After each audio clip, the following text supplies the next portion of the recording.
even though I'm behind, but who would win, Uncle Jerome or Leon White Vader? Oh, Uncle Jerome. The last episode, even though I didn't watch it, he was dressed like Eazy. Yeah, like as we said this briefly. Like anyone who was dressing like Eazy-E. Well, I mean, that's a dope way to dress. That's an again, as we said with NWA, like all time fashion staple. But like, if you're just like Eazy, like you're up to shit. Well, that and Eazy was only like 5'2", 5'5", somewhere around there. So that's why we need to have that triple threat between what we can now. But in the alternate universe, Eazy would still be here. It'd be Eazy, Taz, and Davis in the gain 5 inches in height match. But no, I mean, I can't think of anything else before we get. Well, Eazy did kind of grow, but it costs. So he's 6 feet right now. Okay. Yeah. Wow. Nobody wins is the family divided. If the family is divided. What you about to say? I'm sorry. No, as I say, like I don't know much preamble because this week's episode, Banks versus Davis, AM edition. We are recording at 8:46 Banks' time, 7:46 my time. We are Breakfast Club, not the bullshit Charlemagne shit. The Emilio Estevez, Judd Nelson movie. You mess with the bull, you get the horns, young man. I don't know that metaphor, so let's go with the Breakfast Club because they did kind of start podcasts around the same time as Joe Rogan. Okay, what's your beef with him? A lot of people hate him, but what's your anyone who's a Drake hater? No, he likes Drake now, but before. Yeah. Well, he's 40 years old, bro. What you want? And the whole like, yeah, you're right. No, but you got to understand, it's just he's 40 years old. He's from that era. I'm kind of like the last of that era where they had like certain rappers saying certain things, even though they were saying some wild shit as well. I think Biggie is the greatest lyricist of all time, but I've seen a lot of beautiful women in my life that I really wanted to be with. I've never said anything about they pops in that way. Okay. Do you know what I'm talking about? No. Look up the lyrics. You look so good out your pops. Oh, you mean when well, because when he would write for Little Kim, you mean? No, this is for him. His own song. I know he had like a couple weird lyrics. Well, I mean, I know like because he would write for Little Kim and like it'd be a lot of stuff that he was. So it's like, why are you coming up? That's a little. What else? That's what happens as well when you don't write.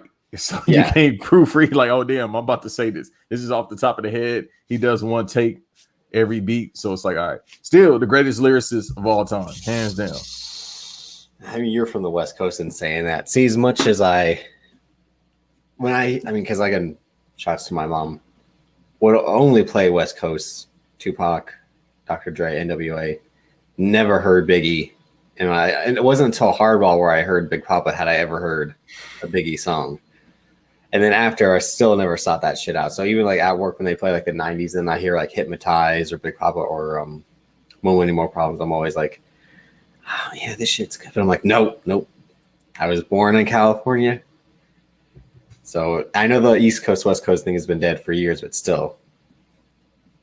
I understand that as well. I grew up listening to more East Coast rap, like I said before, and Southern rap. See, because you're more of a New Yorker at heart. Because you know what, I was listening, because I had the NBA game on last night, the Knicks Mavericks, and they had Jalen Rose at halftime.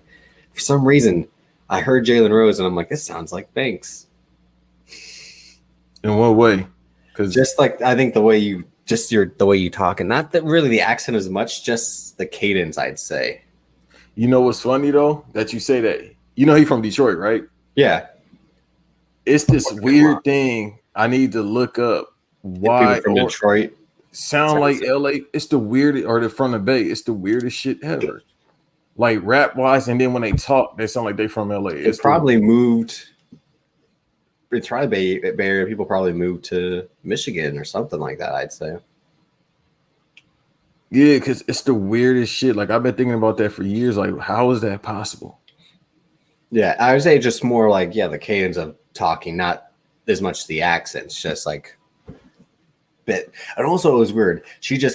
Maria Taylor just kept saying J Rose, like it's not it's not a panel. It's just used to. It's not just like Banks, and then like, hey, like if I'm going to say something you say like the person's name if you're talking specifically in a room full of people. I'm just like, it's just you two going back and forth. You just kept saying like Davis, and every time we were brought up a new topic, I'd be like, what the fuck is going? Like, do you not know who I am? Do you have short-term memory loss? Like, listen, hey man, Jalen Rose is the original CLB.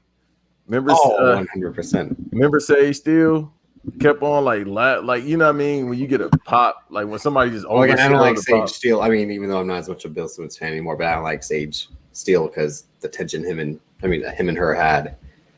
Well, no, she said some goofy shit as well, but that's I know that, yeah. But I just made sure, like, yeah. But with him, like they was on something, and she just or a couple things, and she just kept overselling the pop. Like, bro, he just cracked a joke. It was funny, but you know, it's that laugh when they like really like trying to sell, like, you know what I mean? Like, yeah. And then she said something. I was like, bro, where's HR at? This is a little too aggressive. I mean, like she was like throwing it to him, but she was just like too like for real. I'm gonna see you the clip, bro. Like everybody was talking about that too. Like I remember when that happened, I was like on Twitter trending, like, bro, she really trying to throw it to him. It's the haircuts, bro. And it's I know Graham and them at Public Enemy, shots to them. They've been talking about the Jalen Rose hair. And I think also Eve and Cody have been talking about the Jalen Rose hair for years. I mean, it is true, but it also, I'm like, I mean, it makes sense. The guy was getting, the bald cut every week at Michigan. So, like, maybe he just had a good, strong hairline that carried on as he got older. Yeah, because everybody thinks he's using Beijing or something. I would say, I mean, when I've seen pictures, but like if you see him on the early days of Grantland, like it's there. It's just like it's not as dark. So I mean, maybe he's using enhancement, but I'm not saying like there's nothing there at all. Or like for Carlos Boozer, which is still the craziest. I think I've talked about that before. Where like the craziest thing in NBA that day was like Carlos Boozer. I'm like, what? I'm like, what the fuck's on his head?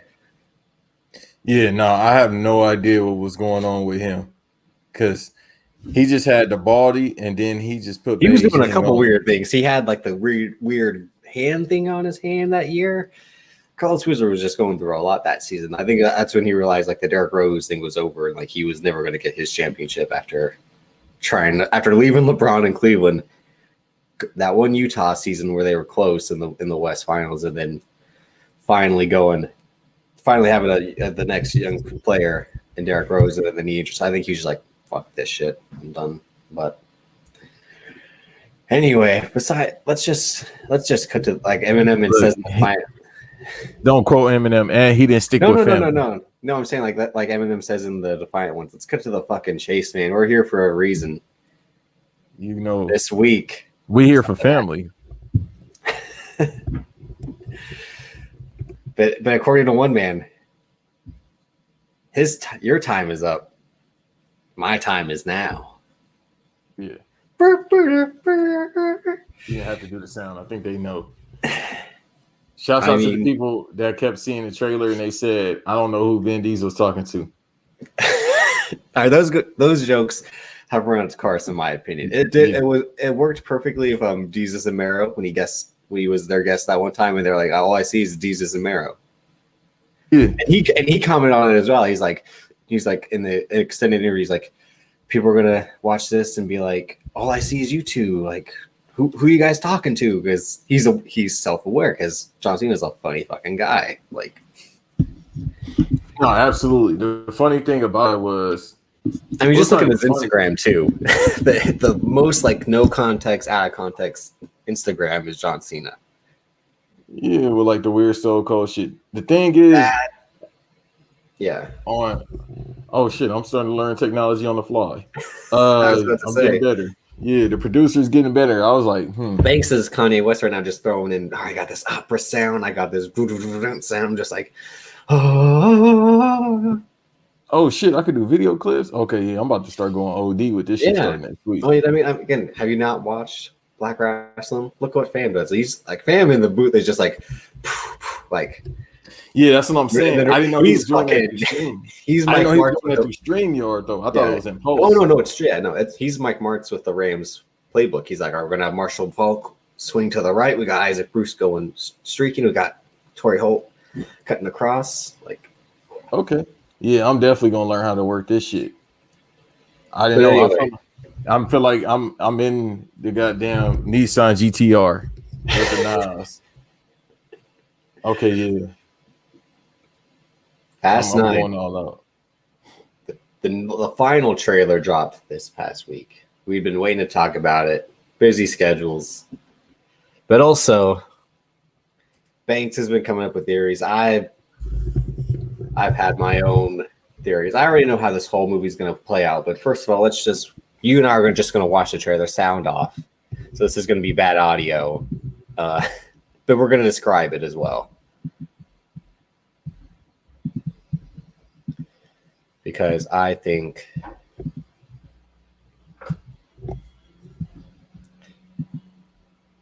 this is going to be the best movie of the year. And it's not even going to be like...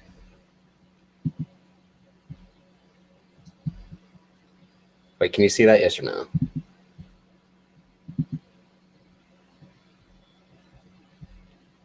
Yeah, I can see it. Hold on.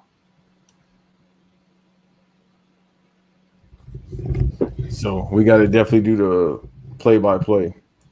So again, opening scene, as we saw in the first trailer, like Dom is living on a farm, him and Letty and their son. Well, I mean, not her son, because again. But how do we know?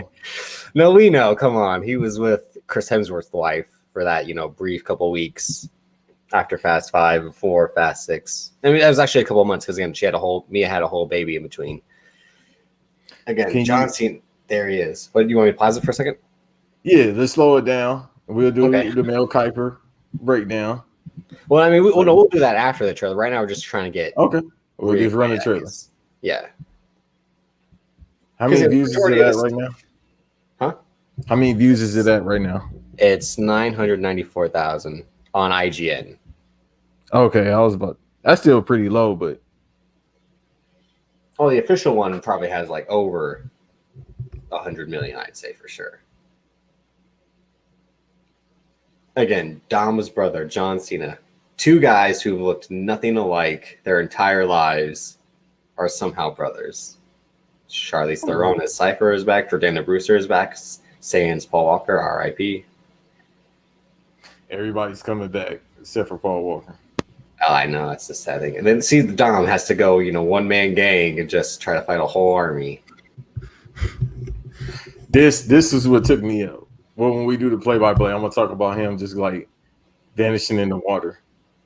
I think I have a theory about that scene too. So I'll let you go first with your theory, and then I'll go with like how I think this movie's gonna play out exactly. Han's back again. Shouts to Han. Not pissed that he's back from the dead. And there's our girl. Absolutely. Shouts out to that truck. Again, some dope set pieces already. John Cena just fucking hang like he's Shawn Michaels at WrestleMania 12. He gets speared. And he's Helen Mirren. Again, the mother of Deckard Shaw. So you know what that means. Oh yeah, no, Fast 10, they're all coming back. Yeah, no, Fast 9 they coming back. No, I don't think they're back in this one. They're back in Fast 10. Okay. We gotta take a bet on that. Watch this. Yeah, see the magnet thing. Because 10 is Endgame, that's why. Yeah, so that's why they're all coming back. They probably won't wait to they'll probably build it up from here. They'll show them, but you got to, because remember, we'll get to it because they got to talk about that mystical figure at the end of Hobbs and Shaw. Oh, I know, at the head of Etienne or yeah, I know that whole thing, but I'm like, oh god. When we talk about Hobbs and Shaw in a couple of months, I'll explain the problems I had with that movie, why I also enjoy it. See, now Dom is just like, this shit's insane. Because, I mean, Brian O'Connor already did this in Furious 7 when the RV is going down the cliff and he's running back and then gets on top and jumps off. Vin Diesel, with his Undertaker-sized ego, has to one-up him. And here's the part, Banks. I'll let you go right into this theory. The part is about to end. where they called me a madman, and I told them years ago they would go to space. I told people I wish I could just keep notes and shit of things I said so I could show it. I told people a while ago that they would go to space, but we didn't know they would choose a LA legend to go to space. The man who almost cost Dr. Dre and Jimmy Iovine $4 billion. Only he can't do it because he a super villain. I still got a theory he might be actually the super villain. That whole voice. I said that 2 years ago when Hobbs Shaw came out. No, it's Ryan Reynolds' voice. You know that. No, I'm not saying it's going to be Ryan Reynolds, but it's Ryan Reynolds' voice. No, it's just it's how he was the voice of Juggernaut in Deadpool 2. No, but I'm saying if it turns out he's the villain, no, it won't. I hope it's not, and I don't think it will be. But it's just that voice distortion. I mean, the whole point of Hobbs. I mean, we're not going to talk about Hobbs Shaw here, but again, remember he shows up as Locke, and like has this whole back and forth banter with Hobbs. How they were best friends, not best friends. They got the same tattoo. He's, he works. You can never trust someone who works for the CIA because he works for the CIA. Which I mean, you can never trust someone who works for the CIA. I mean, that Snowfall, anything in movies and TV, you can't trust that particular branch of the government. Yeah, it's the CIA. But I mean, that would be funny. Like they go to space, they fight fucking half robots, and the whole big villain of Past 10, the CIA. Dun, dun, dun, dun, Langley. All right, so we about to do the breakdown. FBI. You want to do the breakdown with the trailer playing, or you just want to do it off the top? So no, you go down. Like, I'll let you talk about space because then you said this. What? Probably how many years ago you said it? Even though a lot of people have been speculating on it, but I said it, the last movie when Fast 8 came out. The Fate of the Furious, so 2017. Yeah. I'm going by the number since, right? All these. No, see, you gotta say because that's the only one that has like a real different name. That's the only one that doesn't have the number after Tokyo Drift. But that's how Fast and Furious. Well, because it was art. So here's the thing. See, this is why this franchise is so great.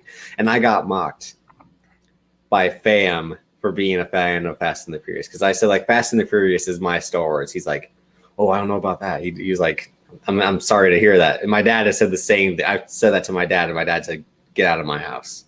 Well, that's why. So they seen them live. But it goes from The Fast and the Furious, which again was the name of like an old 1930s movie, which they had to get the rights to.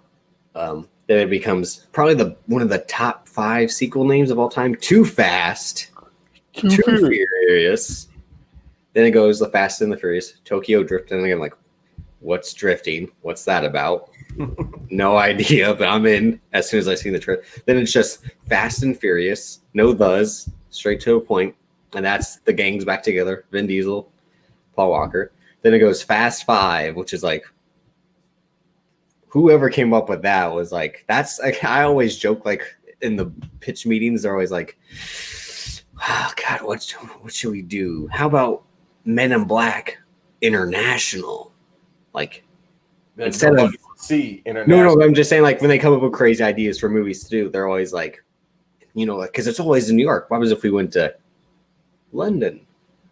Gangs of London. Yeah.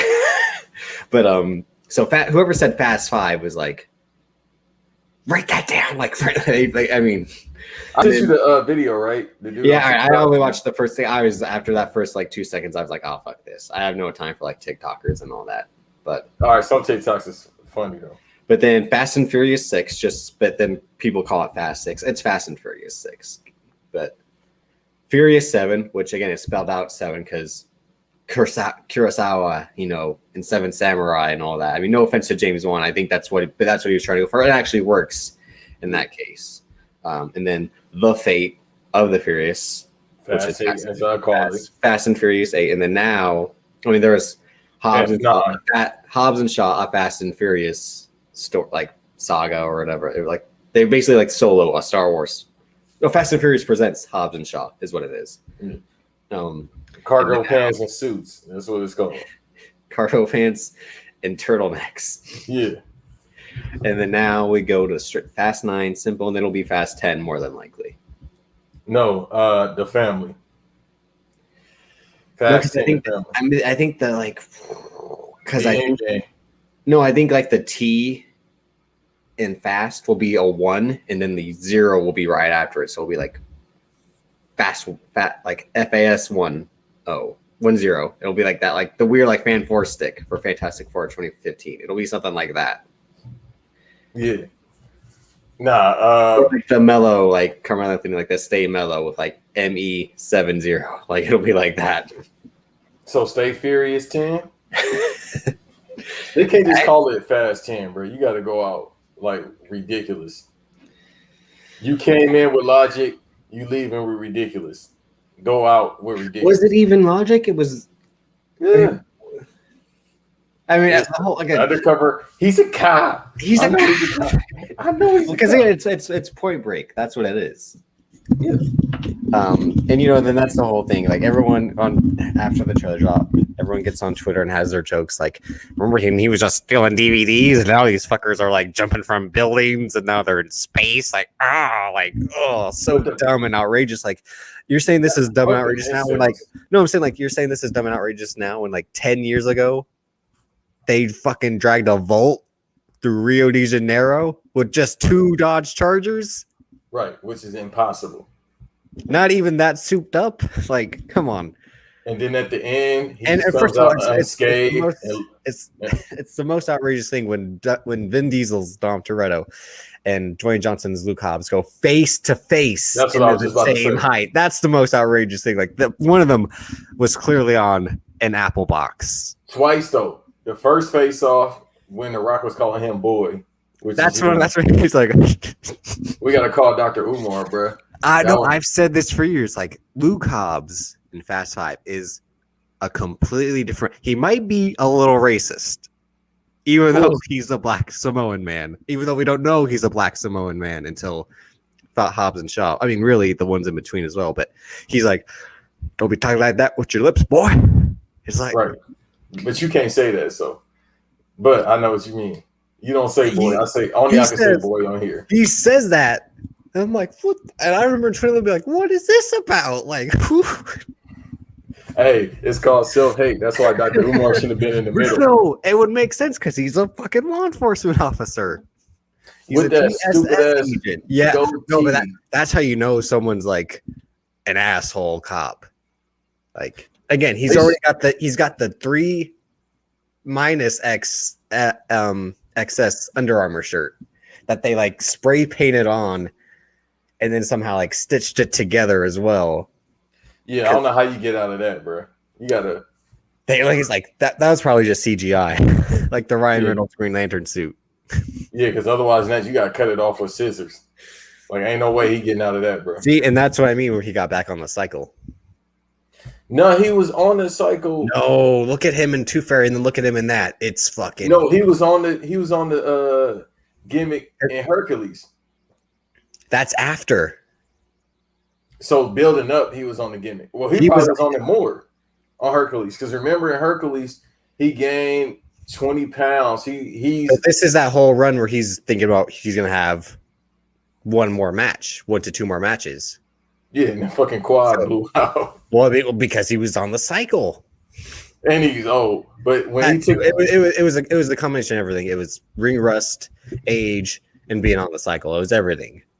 See, the thing is, too, he took the gimmick like in his early to mid 40s. Yeah, when those came out. So they said he was taking the Tiger Blood. All right. So the Tiger Blood HGH, the nickname is what Manny Pacquiao did to go from featherweight to then 10 welterweight because he gained about 20 pounds of muscle as well. Lean muscle, but he still gained muscle very fast. And that's hard to climb up 3-4 weight classes that fast. So they call it Tiger Blood because it's not traced by the USDA or the FDA or whatever. No, it's the FDA, yeah. Yeah, you can't do a blood test. You have to actually do Olympic-style blood testing. That's what they did with Manny Pacquiao, and they did with a couple of people. They requested it and all that, and Manny Pacquiao's like, no, I won't do that. And then they're like, well, why won't you do it? Exactly. And again, Dwayne Johnson's also someone who does the work in the gym. So I'm not saying it's all manufactured. I'm just saying it's legit. The term enhancement is what it is. Yeah, you got to though. But the thing is with him, I was a little scared. It's because he wants to get that big. He wants to be that outrageously big now. Whereas like in the WWF, him and Stone Cold were almost the same size, and they were probably both on different shit. Yeah, and it's hard to. And it's hard to work out as much as he is now because you're on the road. So it's like I can't. You mean when he was wrestling? When he was wrestling, yeah. Yeah, you're on the road like 90% of the time, 95% of the time. So you can't just go to the gym, take your gimmick, go to the gym, work out 3 a.m. like he does now. Whereas if you got your own home gym where you film at, it's like, all right, get up 3 a.m. I can work out 5 times a week. So yeah, like Black Adam, his walking around weight. Honestly, his walking around weight, he about what 6'3", 6'4". His walking around weight supposed to be about 230, 220. No, maybe a little bit more. When you 6'3", 6'4", like without the muscle mass. I'm saying you're walking around. Oh, like, okay. Oh, yeah. Sorry, I was like, he's at least. I misunderstood. I was just like, it's like the whole like I had a friend in middle school who'd be like, no way, LeBron James is 250. He's at least 280, like something like that. Like, no, he legit 260, but he's 16. No. I mean, this one now, but back in the day when he was like, his whole thing was like, he wasn't on the diet and training that he is now with the whole like. Oh, you talking about when he played for the Heat? Yeah, no, I'm like Cleveland, like the last couple years in Cleveland. Yeah, Cleveland. He was probably about 260, 270. I'm like, nah, ain't no way he no damn 250, bro. No, we'll get like his arms were fucking like, yeah. And when he was with the Heat, I'm like, yeah, bro, he about 260, 270 then. Now he about 250, 260. Yeah, no, I believe that because then you see like he's leaner again. It's like not the mass. He's cut. And them 2 MVP years, he was swole for no reason. Eric Bledsoe. But so the whole point is that these movies are outrageous. If we're supposed to be that Vin Diesel and Dwayne Johnson are the same height, come on, that's already like it's not that they're driving cars from skyscraper to skyscraper in Abu Dhabi. It's not. Driving on ice in a Lamborghini as Tyrese screaming. Well, that's his go-to. That's his signature. Yeah. He does that on his IG post as well. Even though he's not saying anything. I know he did the "What more do you want from me?" Like, I swear I thought we was gonna get that match, bro. I swear I thought we was gonna get the Rock versus Tyrese at WrestleMania. I mean, he had the perfect build where he was like, what was they asking? Like, what do you think of Tyrese's music? He's like, no one wants to hear that shit. Like, look, the thing is, I was thinking about that the day before yesterday. Was that slap a shoot or a work? What do you mean? Remember when the Rock slapped him? Like when it was I don't know if it was a shoot or it was a work though. Was this like on a press cycle or something? No, this was like on set. They was like shooting something, and then like the Rock slapped Tyrese, and Tyrese. He's never slapped him in the movie, so not that I can recall. No, so this was like some behind the scenes shit. No, that's what I mean. So that probably was. I mean, it's definitely a work, bro. Ain't no goddamn way you gonna slap me. Ain't no way Tyrese from Watts, bro. Tyrese from Watts. If he got slapped, bro, he can't come back. But again, what's the number one rule in life? You don't fuck with Samoans. He half Samoan. Fuck all that. We're gonna take a chance with the half. Even though he half an African, he half a king still. I don't give a fuck. We're going to try. You can't just slap me, bro. Somebody recorded. Either I'm slapping the person that recorded it, and then you disrespected that Black Rose album is a classic. Then you going to disrespect my music? Nah, bro. He shouldn't have called Glasses Malone. He could have called J-Rock. He could have called somebody from Watts. Fuck all that, bro. And like you said, don't fuck with Samoans because, he got Roman Reigns. He got Nia Jax. I mean, Jey Uso alone is like, no. And then there's another Jey Uso. I'll try. No. I'm gonna lose, but I'm gonna try. If that pod brunch, the Usos show up and start shit, I'm like, well, bro, it's more of a. I don't know how I can say this. It could be 50 of us and 2 of them. They're winning. No, they're not. Yeah, we got Baltimore guys. Especially if they're drunk. We can go. We can go beat up the devil right now, like Spawn, bro. We got Baltimore dudes, bro. All right, we're stopping. One Baltimore dude could beat 200. I'm Look, shifting the gearbox 15 times in the right direction. Yep. Yeah. Nope. We're not heading one out. Baltimore dude could beat 200 Samoans. I'm here to say that right now. Oh shit. So space, the final frontier. Where the Negroes go. Don't say that. They got it's Tyrese and Ludacris, right? It's two Well, that's legends. what I'm saying. Like, do you think that was conscious? Yes or no? To be like, we're gonna be the first thing to spend. Only black people can go to space. That's why they don't send us up there. Well, really, it was more of the comedy of like Roman Pierce screams and is afraid of everything. Again, like Tej Parker has to drop him out of the plane in Furious 7. On the ice, he's screaming as he's like sinking, and he's like, ah! And then like, of course, Dwayne Johnson has to go and save him because that bit of irony. Because we don't do heists, bro. Black people don't do heists like that. And then now, and again, like the wrecking ball, like he was like, ah! Again, like there's probably as much as there's a montage of like Michelle Rodriguez's Letty going down, down, down. There's a montage of Tej Parker going, ah! I'm pretty sure it is. I should look it up.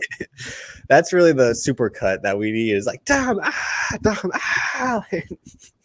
You just giving me an idea too. Now that I know I can do all this. Oh, this for stuff the on StreamYard. Couple things, bro. But yeah, I mean, again, so all right. So let me go in my breakdown right now. So this movie's gonna start out on the Toretto farm. So this has probably been a few. So that kid looks what 2-3 years old. Older than that, that's a big ass baby. But he's got those Toretto genes. So I mean, yeah. So he might be a super soldier. He might be the descendant of Big Boss. So he's my theory is coming soon. Well, I mean, Fate of the Furious is 2017. This is supposed to come out last year, 2020, and it's like a 8, maybe a 9-month baby in Fate of the Furious. So at the most, this kid's 3, about to be 4. Yeah. Again, the whole timeline, and I don't mean in terms of like when events take place. I just mean like how much like time has lapsed since then. Like remember, like Jordana Brewster is pregnant at the end of Fast 5. Then we fast forward to her having the baby at the start of Fast and Furious 6. So Dom has been with Elsa Pataki, her character, for 9 months at least, if she was pregnant and then had the baby. And then that kid is going to preschool in Furious 7s, and that's 2 years after Fast 6. So that's what I'm saying. So that's how we know. So again, like the whole time, like and like in terms of like actually how much time has passed. So then like, and also Furious 7, like she looks at him, and I remember in that scene where like she looks at him when he goes in the hospital to visit Hobbs, and she has like a long look. I'm like, what's that about? And then in the whole point of Fate of the Furious, she reveals that they had that she was pregnant and they had a baby. So that's another 9 months. So probably 2 years. So again, the math kind of works from 2015 to 2017 of her having a baby, then her being pregnant, then having the baby, and then being now abducted by Cypher. So that kid's at least, like I said, 3, about to be 4. So I think it starts on this farm. As we see, they come, Tej, and then they all come to visit. And then for some reason, I bet they have a mission, even though I don't know why they're doing missions anymore when it seems like they're done. And I don't think Kurt Russell will be in this. So are they just mercenaries again, or freelancers, or what? So they have a mission in that jungle scene, and that's when I think John Cena's Jacob Toretto character shows up. And then he flies off the cliff. That's when Charlize Theron Cypher picks him up with the plane. They probably have a scene revealing their master plan.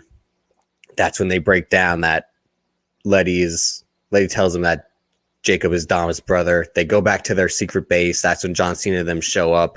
And he gives them the whole, again, his line reading, as I said, like, this is the only heel John Cena we're ever going to get. What do you think of that, of John Cena's line reading as an actor?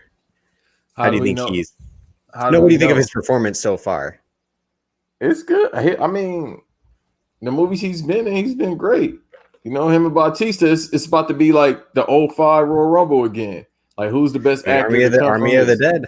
Army of the Dead's right before. He acting that. He up here cooking at IHOP and shit. And then crying, just having a scene where like he's And he's like, he's like, everything we did for them, why don't we do something for us? Yeah, let me get that $200 million.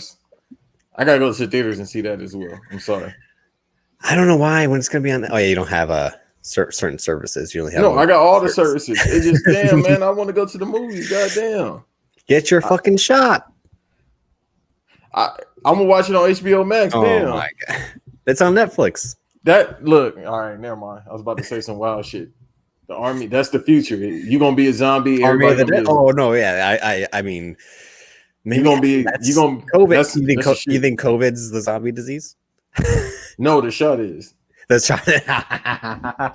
I've been playing Resident Evil for 20 years, bro. I've seen this movie before. Oh god. Then I got to go find the $200 million. It's me. It's Ghost. Who else is in that shit? Everybody else I don't know their name of, but Ghost is in Yeah, it. it's a bunch of character actors too. Yeah, but the biggest one is Omari Hardwick, aka Ghost, with like. No, he's just Ghost. I know his name. I know. But you think he gonna try to go at Tasha with that chainsaw? Apparently, no, because he didn't want her in the first place. He wanted Angie. See, so now he got an excuse to get rid of her. I hope Tommy shows up out of nowhere and be like, he should have been in this. Why they didn't book him? I'll have to. He should have been Jacob Toretto. No, because he actually got the height. It's like with Vin, he like, bro, I gotta. No, him and Vin Diesel look more like that than John Cena and Vin Diesel, I'd say. I feel like don't forget. My theory is that Michael Rooker, who's listed in this movie, is going to play the father to Dom, Mia, and Jacob. He's going to play their father will be white, but their mother will be a mixture of like everything else. Their mother is Mother Nature. Because don't forget, like, oh no, the mother is Prince Harry's wife. What's her name? Meghan? That's the mom. Meghan Markle. Meghan Markle. I was trying to think of an actress that would work for the mother. But it was also like someone who would believe will be with Michael Rooker. No offense to Michael Rooker, but like, I got one. Who? She'll just be upset that the kids came out with a 10. Zoe Saldana.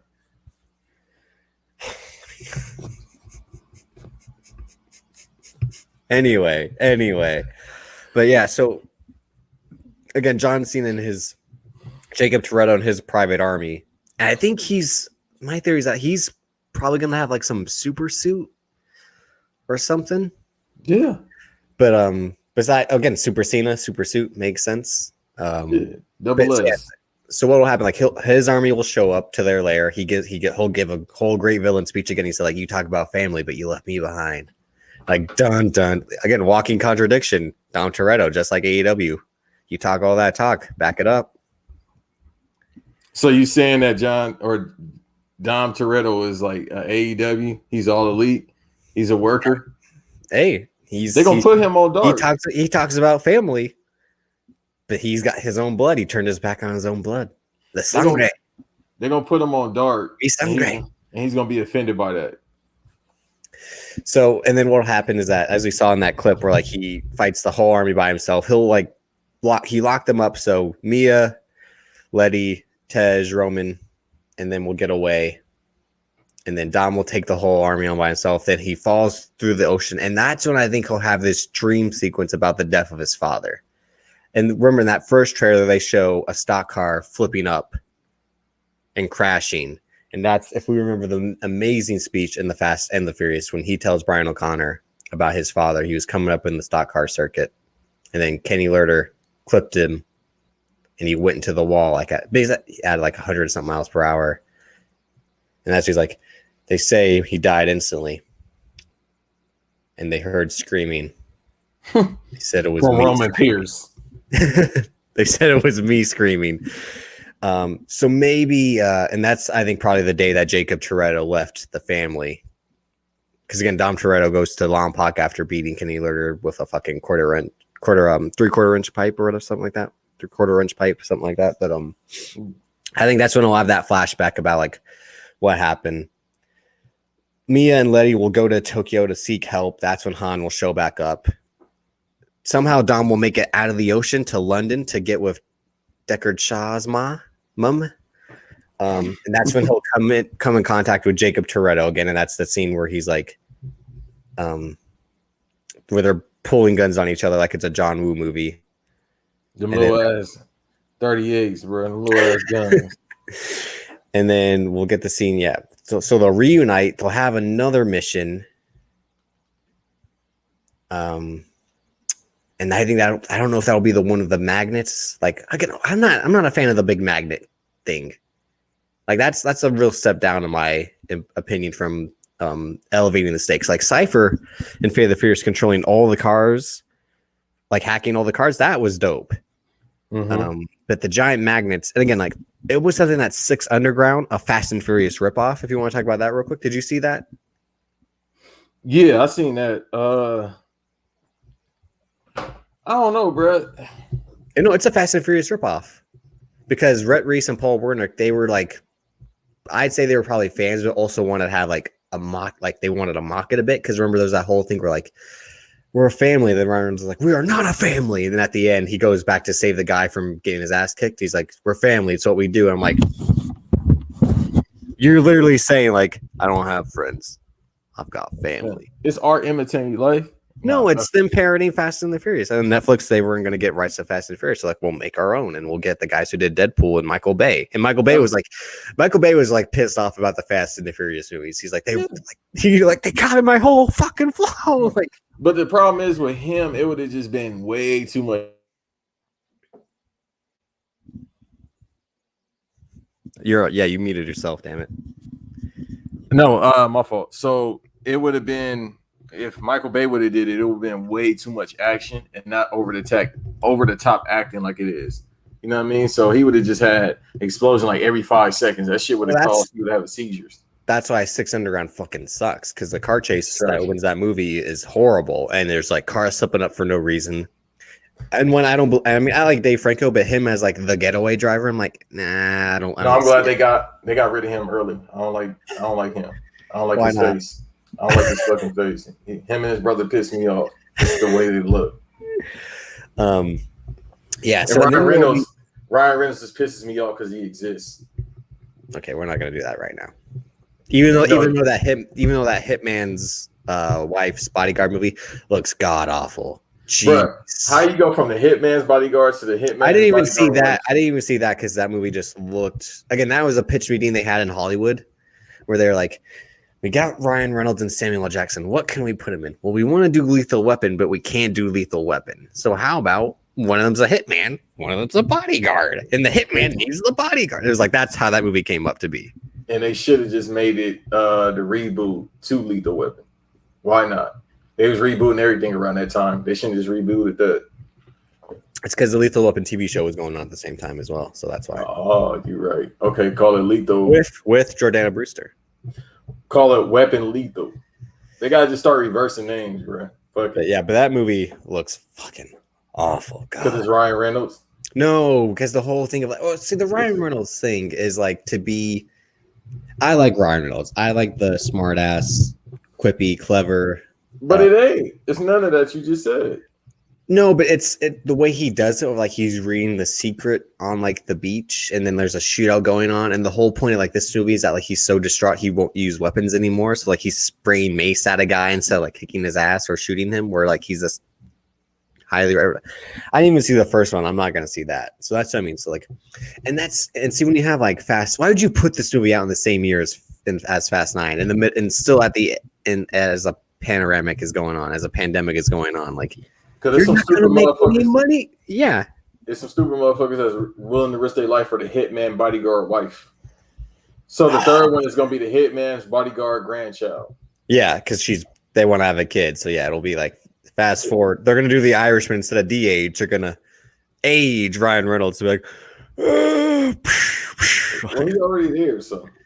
Okay, relax. Try to do Deadpool 3 now. What the fuck is the point of that? So I say there's 2 parts where I'm not sure what'll come before each other. I don't know if the whole I don't know if like the mission that looks like it takes place in London where John Cena is like zip lining down is gonna happen before like the giant tanker crash thing.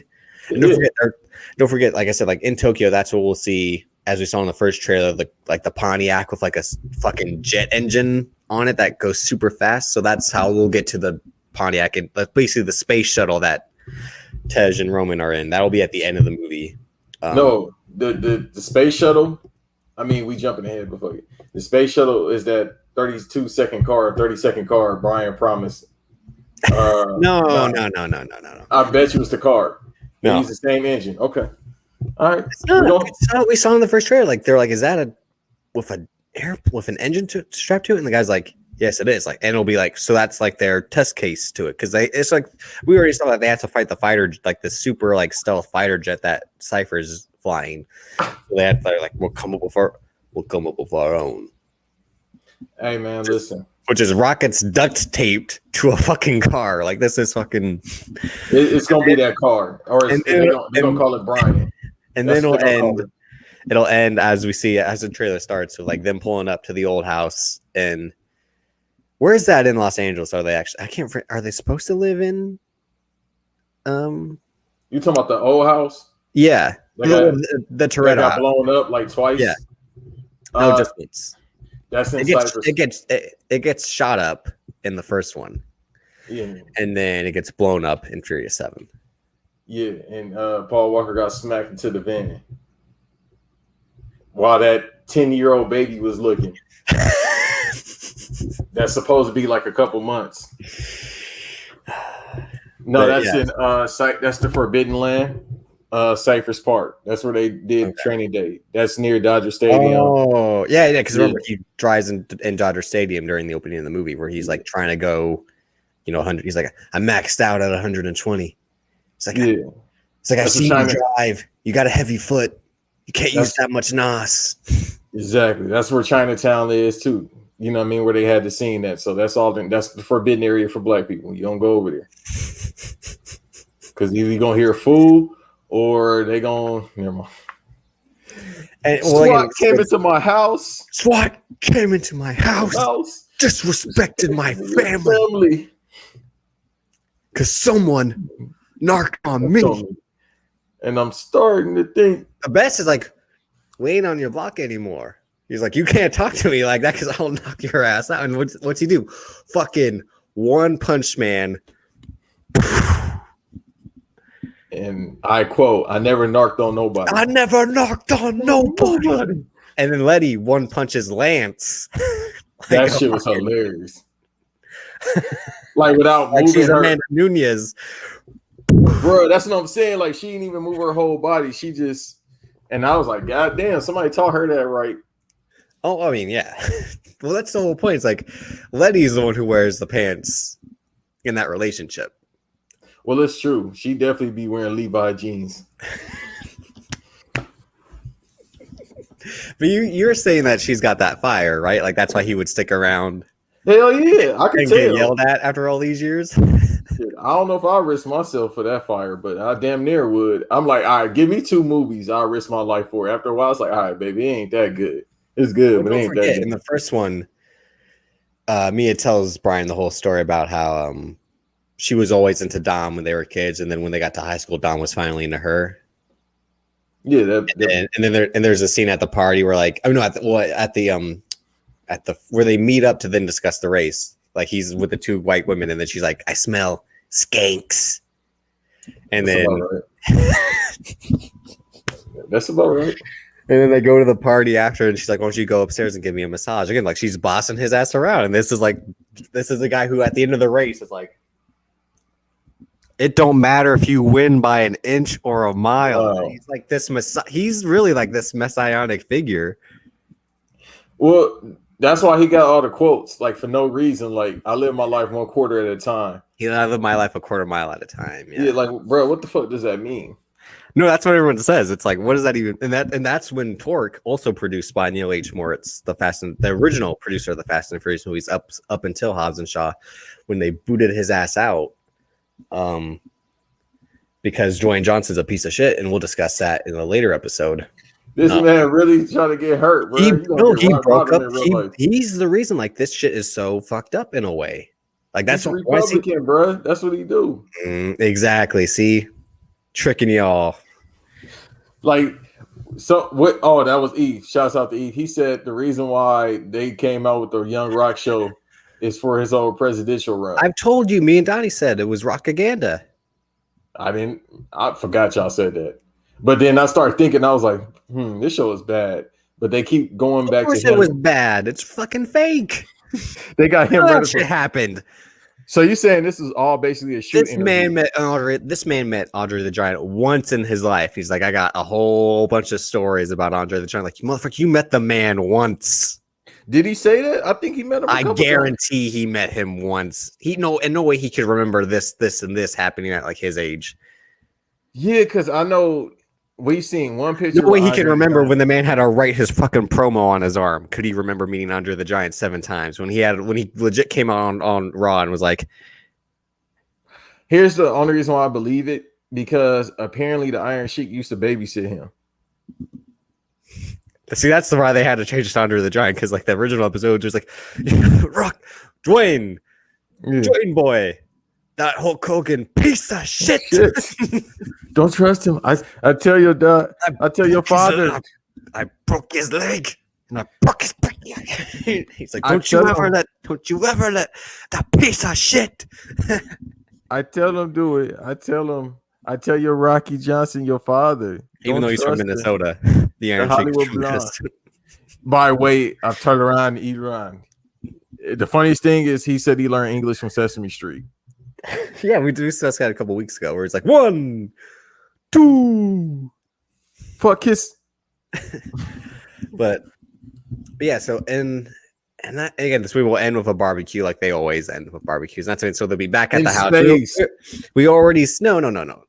In space, we already see Lucas. We already see Lucas Black, Bow Wow, and the other guy from Tokyo Drift at the barbecue. So we know how this movie is gonna end. Like always, they're gonna have a barbecue. Because then we see a little Brian playing with a car and a plane because that shit already. I mean, a spaceship because that shit already happened. Or and it's about to happen again. No. It's all in the trailer. So I got 2 theories about that. Either they go extra footage, like the shit they put in trailers but not in movies. No. I got a theory about that. That's actually gonna be in the movie. So either this is like a flashback to what happened like months ago, or what if it's a flashback to years ago? No. What I keep saying about 10, it's the multiverse. It's time travel in the multiverse. Because look, you got Ludacris, you got Tyrese going to space. Do you think they go back to how Ludacris looked in Too Fast, Too Furious? Watch this. I'm telling you. And if they brought back Devin Aoki, I wouldn't be mad at that. I got a theory. I'm telling you. Then they're gonna have Jen in there as well. Jen gonna be in there. They're gonna try to make him platinum again. You gonna learn Chinese in Too Fast, Too Furious, the mechanic from Rough Riders. I mean, if they brought back Michael Ealy, I wouldn't be mad at that either. Do you know who? No. Do you know who Jen is? No. He's the mechanic of Too Fast, Too Furious, but he used to be signed a Rough Riders label. He was a rapper. Okay. The mechanic that works at Tej's shop. Yeah, the one that sounded looked like Shorty from NBA 2K 16 or 17, whatever one that was. You got to play more video games and listen to more rap other than Drake. But anyhow, don't listen to Jen album though. Do not listen to that album. That came out in 03. Do not listen to that album. But he had a song called "You Gonna Learn Chinese," and we did not, in fact, learn Chinese at all. So he failed. So I think this is either gonna be a flashback or it's the multiverse. Because how did they get Bow Wow here? And Bow Wow looked old, bro, in that clip. Yeah, that's a couple seconds. I'm like, God damn, bro. No, I was like, and this man wanted to get in the WWE. Shit. I'm like, what's going on, Wizzle? I'm like, damn, we not fresh as you is. We not fresh with Old Spice. I'm like, damn, bro, he only 34, 35. I'm like, why he out here looking 40? Well, like as I said yesterday when we had a phone conversation, like, we all know that Tokyo Drift takes place between Fast 6 and Furious 7. Yeah. At the end of Fast 6, Giselle dies. Han's like, I'm going back to Tokyo. Even though he had teased it in Fast and Furious, and then Fast 5. Remember Fast and Furious is like, I've heard they're doing crazy shit in Tokyo when him and Dom. Yeah, keep trying to tell us you want to go talk. Man, take your ass back over there then. Well, it's a good tease. And then Fast 5 when him and Giselle are driving, I think on the Autobahn. She's like, what about Tokyo? He's like, Tokyo can wait. So it's like, oh, Han's not dead yet, which is like, I said at UT, like Han Solo, his full name, which is fucking amazing. Probably top 10 characters of all time, in my opinion. He on We'll discuss that. We'll discuss that in the Tokyo Drift episode we'll do when we do the commentaries, when we finally link up in person and make the best content ever put on this face of the earth. Yeah, that's about to be a lot of fucking content. But so, and then, Fast 6, Giselle dies. Like I said, he says, I'm going back to Tokyo. Then Tokyo Drift happens. We know how that happened, like the chase through Tokyo's Times Square, where he gets blindsided by a car, and then we find out at the end of Fast 6 that it was Deckard Shaw.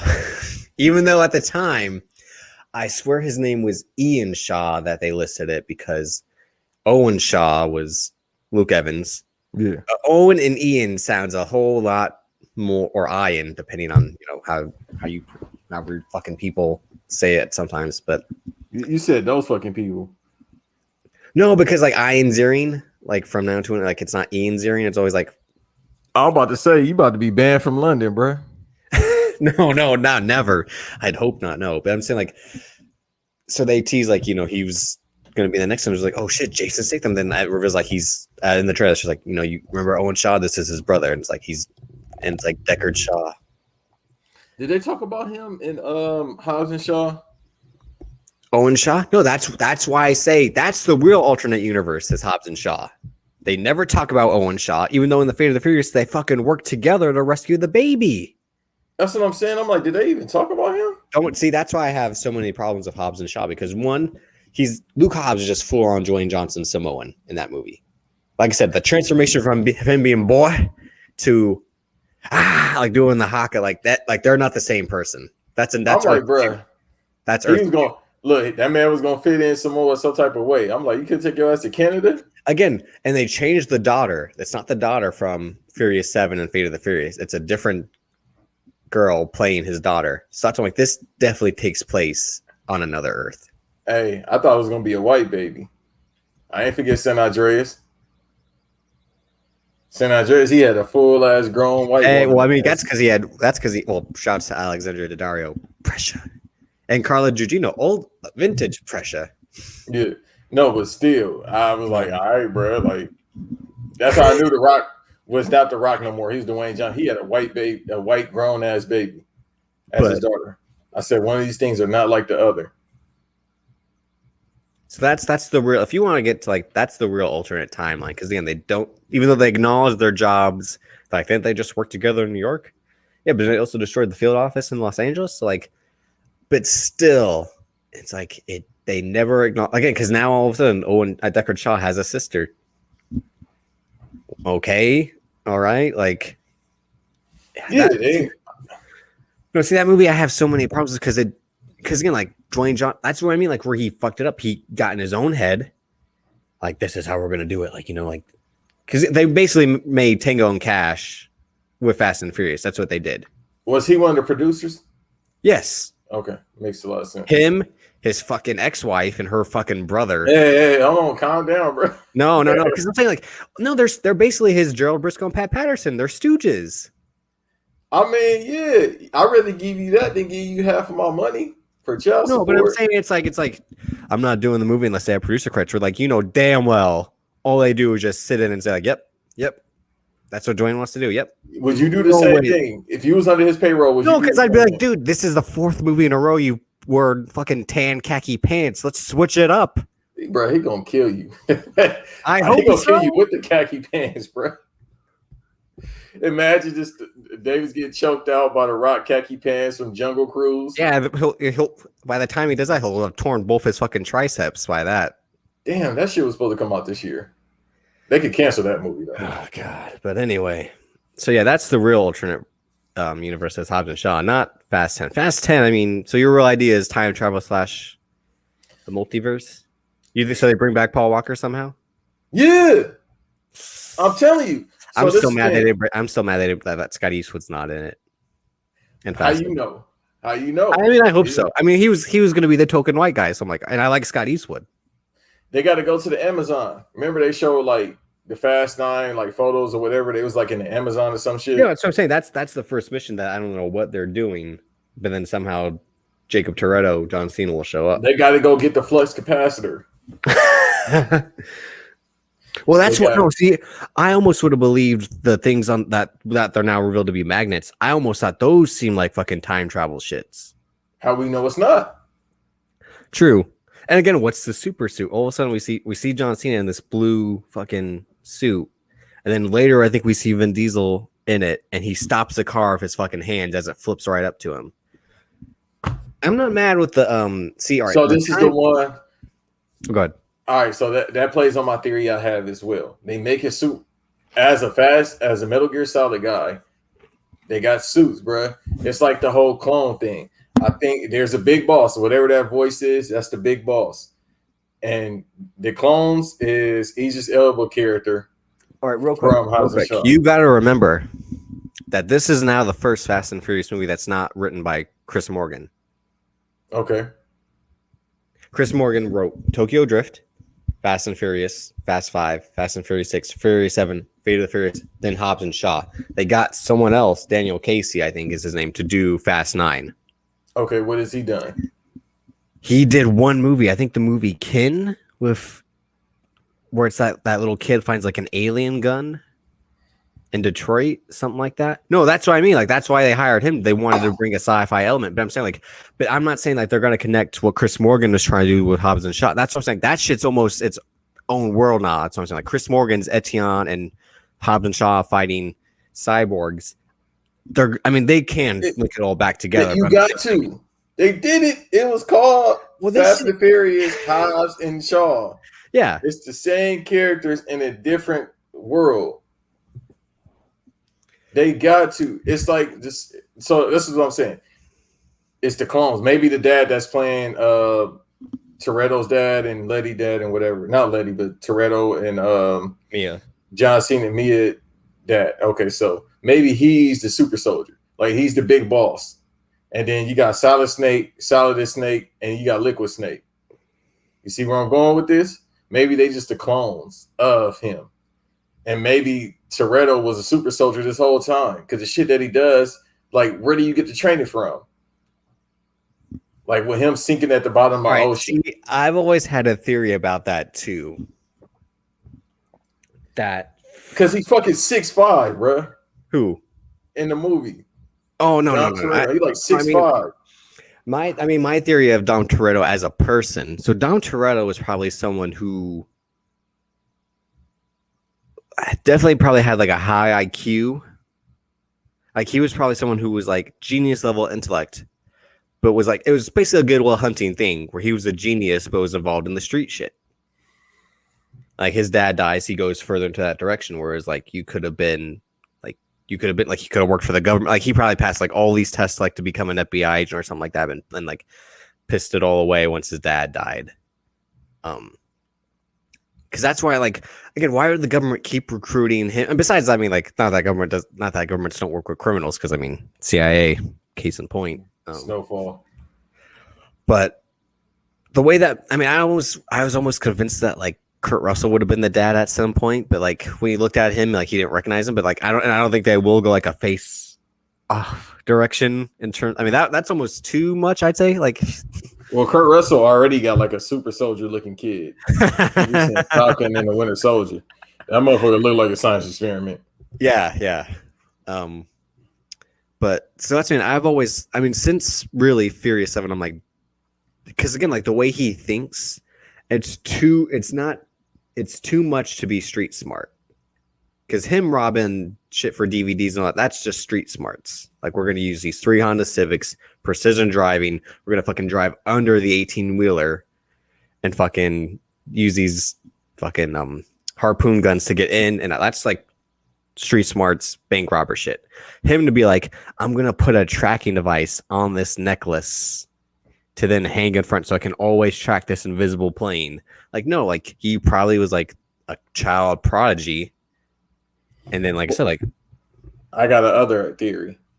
What if he related to Deckard Shaw? They got the same big ass head. They both fall. And Helen Mirren in the car with him. See, and then what if the pops? Well, don't forget they had that.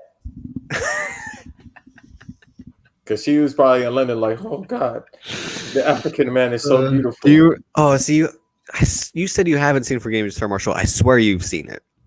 It was a long ass time ago. Well, you don't remember when Jonah Hill and Jason Segel are talking when Russell Brand performs on stage and Jonah Hill's like, I heard he's 69 of Helen Mirren. It's been a long ass time since I've seen that movie. I seen Get Him to the Greek. Yeah, well, that's fucking. I worked on that shit. When Diddy was like, see this wall? Reminds me of old pussy from the 70s. Miss that shit. That was a shoot, by the way. But I did the math in my head. I'm like, but you weren't even like 20 in the 70s. I'm like, so how would you? How you know, bro? How we know Diddy ain't older than I would believe if he was like a Dominican baseball player lying about his age, like, and he still just looked kind of young. So yeah, that's what I mean. And like he like had like the real greatest genetics of all time of like like not aging. He had the super serum not aging. Diddy probably so. He using that with 112 money. I mean, it's also like the same thing with Pharrell, where like Pharrell, like the whole like wash your face with cold water. No, he a vampire. You ever seen those flashback? Like not flashback, but they had like so many. It was something like happened a couple years ago. They had like some of these people were probably like time travelers because they had somebody looked exactly like. Oh yeah. There's a Nick Cage one, and and all that bullshit. Yeah, and I kept doing that. Goddamn, Once Upon a Time in Hollywood Point. But. No, I mean, him being Deckard Shaw's brother, too outlandish. And again, like him and Helen Mirren's character, they had the scene in Fate of the Furious where she's like, where they help each other out. Where she's like, let me finish my cuppa. And I help. And when he went to her for help, that's where they come with the whole. I think she did finish her cup of tea. That's how we got Vin Diesel. Black. But I don't think Brixton, Deckard Shaw is the. Remember what they told us. How you know? Every time they talk about like black British actors, they bring him up. Yeah, mainly. Desmond Idris is number 2. Yeah. No. I told you that's the next Denzel Washington. All right, what? Quote me now. I'm saying like he's already on the path in terms of like Denzel did a TV show for a long period of time, and now it's just a matter of him, and now it's a matter of just him getting a big time movie role. It's when that's someone who probably needs to be in the Fast 10. Yeah. This shit he is the villain. You think he's the guy of Etienne? He gonna just, and then when they finally show him, he's just gonna sound like Franklin. I built this shit. Me, that's Sue. Damn, I don't really have to do the LA accent. It's just like turn my voice up, I guess. Well, this shit is basically Hot Wheels World Race or Hot Wheels Acceleracers. That's what this shit has turned into, especially Hobbs and Shaw. Like it was like they were racers, then aliens got involved and fucking cybernetics and fucking super suits. That's what happened. Damn, bro, that took me back. Even though I was kind of like 12 when that came out. Yeah, I was 9, 10 around that. Yeah. But that shit was dope. And again, what do they have? They had NOS. They had the shit where their car can fly up. Well, I'm older than you, so I just remember seeing a little bit of it. No, but again, I remember like again, it was like the mixture like Speed Racer 2, where like the cars had gadgets to get through the certain tracks. Mm-hmm. And then in the sequel, the Acceleracers is legit like there's a street racing gang that has to fight aliens. Damn, I mean, no idea is original, but I just thought about that. Chris Morgan probably had some kids. They were watching how he's like, I'm already writing past 6. I'm like, it was like the guy Aliens. Like, I think they're gonna meet Galactus. This is how we bring Galactus into the multiverse, even though it's not owned by Fox. It's not owned by Marvel, but they meet Galactus. Universal only had the rights to the Hulk, so if they go to Planet Hulk, Vin Diesel versus the Hulk. Vin Diesel's gonna catch a Hulk hand like easy. Because he's a mixture of like every action, every comic book character. Essentially, if you think about it, he's Luke Cage. He's probably the Hulk. He's probably like Iron Man now that he's about to get some technology. Yeah. You know what he is? He mulatto Steve Rogers. I mean, isn't he more a Moon Knight with the multiple personalities? He don't have multi-personality. He just deadpan. I mean, in terms of like Dom Toretto, genius level intellect, Dom Toretto. Bruh, he always has two emotions. One when he's simping to Letty. One, it's subtle. It's let me tell you about my father. Then the other is, I already took everything you wanted. Like, exactly. So that's what I'm saying. He can't be Moon Knight. He more so just, I don't know, bro. Like, he just, who am I thinking of?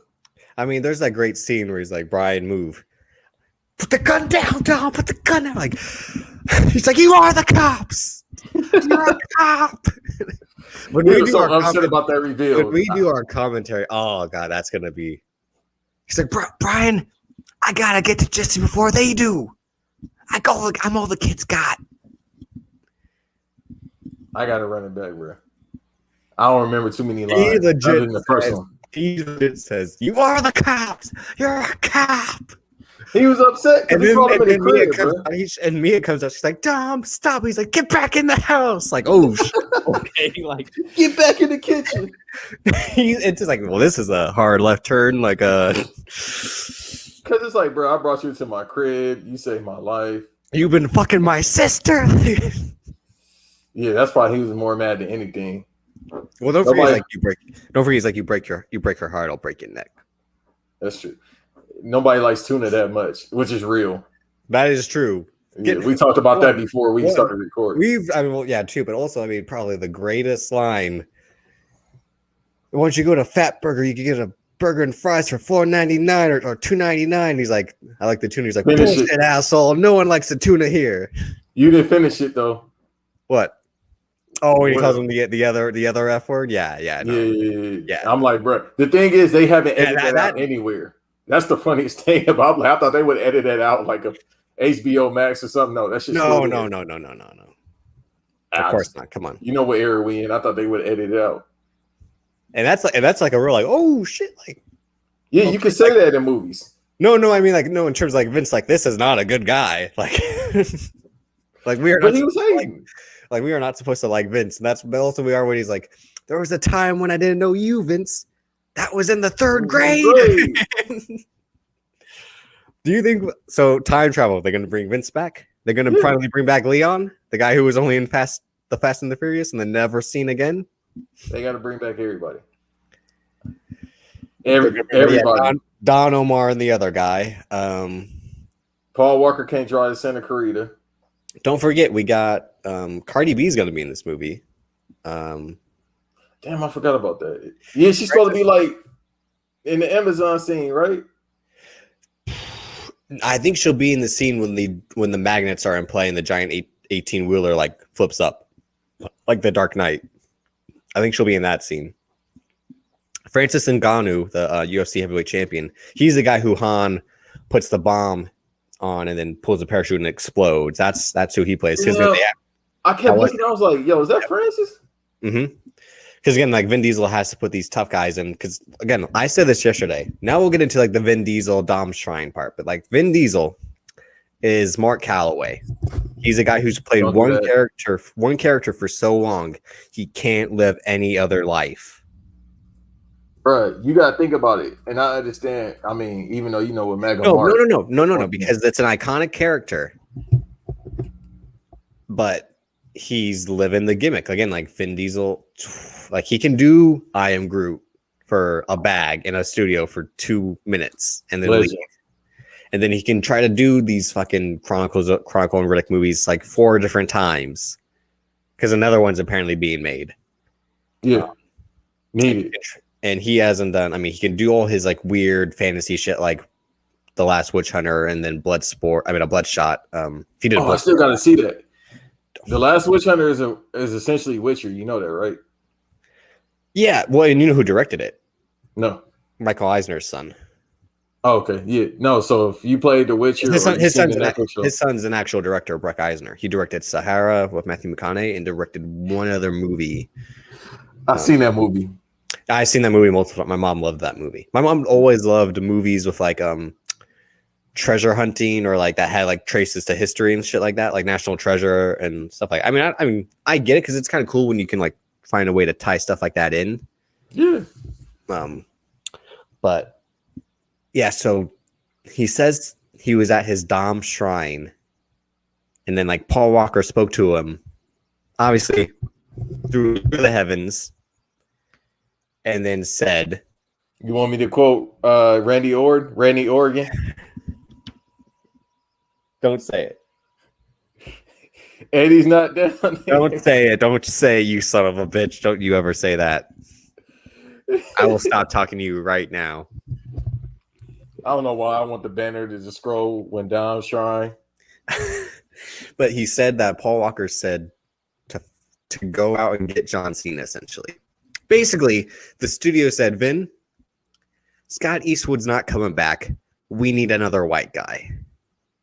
And With Vin a Diesel, strong-ass face. And Vin Diesel hates The Rock, so he got the guy who surpassed The Rock.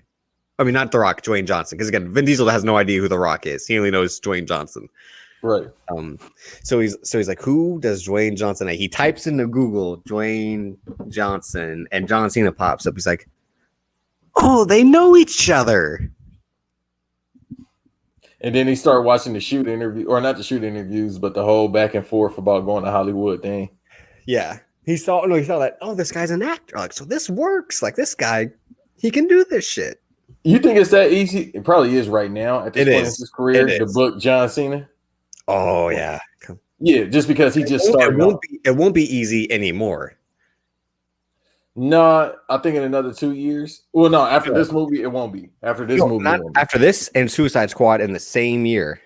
The Suicide Squad, and because again, he's already getting the HBO Max show from Suicide Squad. They're already filming that right now. And he has the movie that Dwayne Johnson was supposed to make years ago by the guy that wrote the Bourne movies. I mean, the Bourne books. He had a different type of like spy book franchise. The Jansen Directive. Yeah. John Cena is going to be the star of that movie now with Dwayne Johnson producing it. What happened to that movie he was supposed to come out with Jackie Chan? I know. Well, Jackie Chan trying to make sure his son don't get the money. So he moving every time. Right now. I don't know if this Jackie Chan shit is real. I remember like one time. Well, there was the stuff about like him, like that he like disowned his daughter or something like that, and then now they're talking about this shit about him. And I'm like, Jackie. He's Chan, Michael Jordan. Jackie Chan's an asshole. Like, I mean, I loved his cartoon and Rush Hour, and then like, oh, like Jackie Chan Avengers. That's fucking amazing. The Talismans. Yeah. Hey, I seen it. All right. You fought the Luchador. This is another bank story. Because for some reason, these podcasts making me tell all my stories. Wait, you were on a set with Jackie Chan once? No, but I met him at the Beverly Center. First of all, he do the Dom Toretto shit with the Apple box, like the shoes, the platform. He's got the Tom Cruise shoes. Bruh, I'm like, bruh, why is Jackie Chan 6'2"? I kept looking like, why he's 6'2"? So I seen him at the Beverly Center, like where the food court used to be on the second level. I seen like it's just like one of those people, like, all right, bro, I know who that is ASAP. Like, yeah, definitely. But I was like, why is he 6'2"? I'm like, they be lying in movies. So the thing is, I saw him like he dressed in fucking feng shui, like the little silk shirts and shit like that. He got the Rock's shirts on, the Versace ones. He got those on. But then cut to his right, his bodyguard, I think it is, or his shooter or his swordsman, whatever. Okay, now you're like, I don't know what direction you're heading. You got to relax. Hey, man, no. I'm saying that because you can't say a swordsman if the man's not literally walking around with a sword, because that's implying something.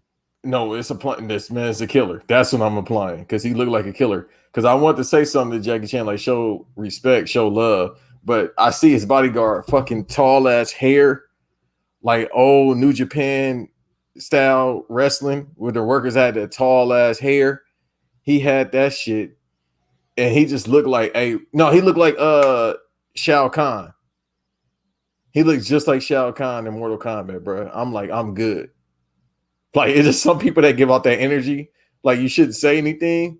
That's what that energy was. So I was like, all right, cool. It was cool just to see Jackie Chan.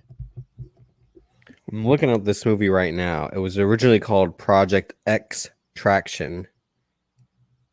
Remember, that's the movie that John Cena Did got that? into Yeah. with.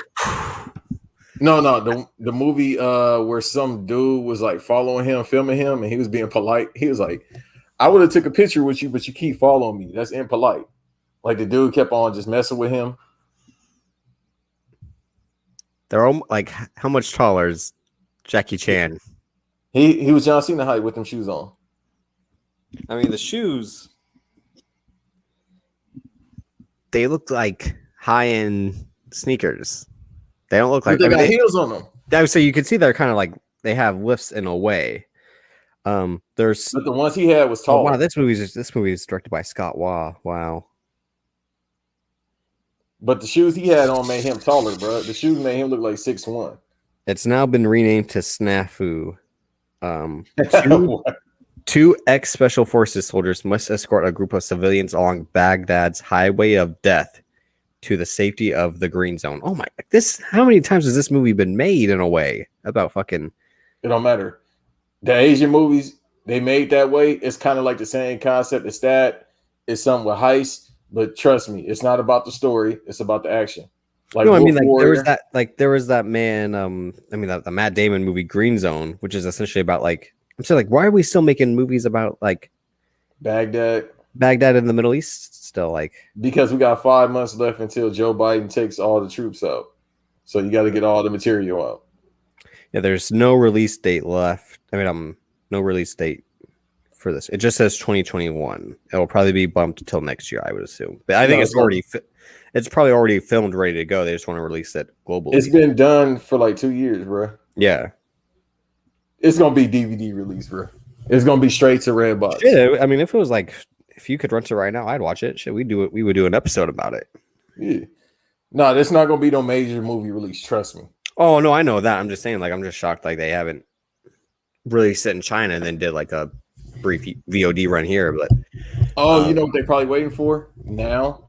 Fast 9 to come out and all that. He might get a 3-peat this year overseas because we know internationally Fast 9 is about to make $1.3 billion. Mm-hmm. But then you got that Suicide Squad in America probably makes maybe 500 mil, maybe. Because the HBO Max, ruins it. Yeah, that's what I'm saying. So it might make. Like, I'm not gonna go to that as much as again to support John Cena. I'm not gonna go see it in theaters if I'm already paying for HBO Max. Like I can just watch it at home. Yeah, so that's why. Let me tone it back. So probably 300, 200 million. And I'll be supporting John Cena by seeing Fast 9 at least because we ain't got no choice. They said no. At least 2 to 3 times in theaters. I mean, once on opening day, once with you, and then maybe another time just for like the last week it'll be in theaters. I'll probably have to go see it again. Yeah, he treated me like the side bitch. Like I gotta go see it with you. You know, I gotta take you to the movie. Because we gotta do the content when you finally come out here so we can do all these Fast and Furious episodes in person. That's in the fucking snow. It'll be June. Relax. I mean, it did snow a little bit this week, but still. See, that's what I'm saying. It doesn't snow in it. It doesn't snow in June. No, it doesn't snow in June. Ever since I've been here, it's never snowed it that far. April is the last time snow really falls. Yeah, so he might go for a 3-peat internationally or overseas. Well, it'll be the thing. Studios like to do that where they know an actor has like a big movie coming out and they already have one that's been filmed. They'll wait, have the big movie come out, and then release the other movie so it gets some bigger response to it. I know I was listening to Kevin Costner and Bill Simmons, and he said he did one movie. They held it because they knew Kevin Costner was doing something else, and then put it out right after. Yeah, that's why it makes sense. That's why the other movie made more too, because he was a bigger star already. No, John Cena would be the biggest movie star this year. Mm-hmm. But that's also not saying much because now movies are finally getting out. Like there's that whole release schedule about what's going to come out this year, supposed to come out this year, and what's supposed to come out next year. In terms of everything stays as is, but who knows? So they already had to push coming back to November. 007 finally coming out this year. Fuck, I hope so. Bro, movie been done for legit 2 years. Well, yeah, they filmed that movie super quick. That's the problem. They filmed that movie like in 3-4 months, which I'm like nervous about, even though I like Kerry Joji Fukunaga. He's a good director. But that movie might be a mess, but have dope shit in it, just like the last one, Spectre. It has dope shit in it, but it's a mess. Yeah, they did shoot that quick. I'm like, damn, is it gonna be like an hour? Well, that might have been the thing where they had everything set up. No, because they did bring in Phoebe Waller-Bridge to do rewrites too. So yeah, that movie, that's a movie I'm excited to see. Again, both the trailers for it have been phenomenal. Like it's like, damn, like again, because that's the thing about Fast and Furious. Like they have to compete with James Bond and Mission Impossible in terms of like these action franchises that aren't superhero movies. So we had to come out with outlandish, amazing set pieces, and it's in the order of Fast and Furious, Mission Impossible, then James Bond. Like dope shit happens in James Bond movies, but like Tom Cruise is like legit flying a helicopter and having a helicopter fight with Henry Cavill, and then Fast and Furious, like we're dropping cars out of a fucking plane, and then James Bond is just like I have an Aston Martin shooting machine guns at, which I'm not mad at. Sometimes you need more like grounded stuff, but even then, like the stuff in James Bond movies, like he's in the forest and he shoots at a fucking Range Rover and it flips right over. I'm like, holy shit, let's fucking go. And like, bro, we've been seeing that for 50 years from James Bond. You got that Aston Martin shooting shit. But I mean, Fast 9. Do you have any other theory? I was trying to think of the other theory I had, but Bob Bautista probably gonna be in the 10th one. I wouldn't be mad at it. But then they got to get Vince McMahon as well. See what I'm saying? It's Royal Rumble. Essentially, Fast 10 is going to be Royal Rumble. Vince McMahon is the voice of Etienne. Well, you know, he definitely is the voice of WWE. That's what he does with when he has to make them weird decisions. We're gonna get Trish Stratus on a leash. Who are the greatest divas? He's like. Don Marino, fuck her. Idiot, no. Kelly. Gail Kim, you know she had that second run. She was more now. She was over there, not over here. What's over there, Vince? One promotion. I tried to buy him. He's like, they're always like TNA. He's like, Testin Albert. No, he know what TNA is because he want to buy the catalog. He just they won't die. If Batista did join, I wouldn't be mad. I mean, that's the thing. Who do you like to see added? That isn't. I mean, Desmond Idris, that would be dope. I mean, they already added Idris Elba. I mean, they were already in London, but I'm not mad that like if they went back to London again, especially since I think they're going back for this one with the Helen Mirren story and all that. 10, they're not gonna be on Earth, bro. You can't. You think they're legit gonna be like I said, like there's a space track in space. There are no roads. There are no roads in space. But it's family. There's family in space. Bro, how you gonna come? All right. They fucking about to break the sound barrier and go this. How you come back? You think that they're legit gonna go like punch it, Chewie? They got to shoot up right into fucking space and be like no gravity, and Dom Toretto is gonna like shift the gearbox 18 times and be like rub that Dodge Charger like 18 horse like like that's 1100 horsepower or 1600 horsepower when all 4 or 5 of their cars try to take him on in Fate of the Furious. Bro, as they go, that's Undertaker. See that we're off topic from the Dom shine. That's Undertaker booking. Like Dom Toretto had to turn heel in Fate of the Furious, and he was like, "No one's kicking my ass. I'm beating all 4 of their cars with my one car." Who gave? What do you think? Real quick, what do you think is in the Dom's shrine? First, we got off topic with that. What's in the Dom shrine? It's that necklace. It's the old wife beaters. It's every wife beater. It's every cutoff shirt. The white beaters. The black one that he always wears. The white jeans he wore in Fate of the Furious. His size 5 and boots and UGG boots or whatever the fuck he wear. Probably just pictures. There's probably a miniature like him with the arms pose. It's definitely his 5 o'clock shadow hair shavings from the first movie. Because remember, he was halfway there. He's oh yeah, with the hair. Yeah, the first one. Yeah, so it's the shavings from that. He's just keeping a little pouch. Yeah, see, it's really the transformation of this guy went from 1 to 4. It was like, what happened to you? I mean, Paul Walker aged in a weathered way. Like he didn't have the blonde surfer boy locks anymore. He had like the short, like kind of crew cut. He had the DC style haircut, DC clothing haircut. You son of a bitch. Remember, didn't he wear DC shoes in the second one? Nah, he was always wearing Vans or Chucks. I was about to say he was wearing Audios. Remember those? Fuck you. Yeah, the American Idiot shoes, as I call them. Yeah, the Dom Shrine is again like he probably goes, meditates. It's just him on the internet being like, "What are they talking hard? What are they talking shit about me now?"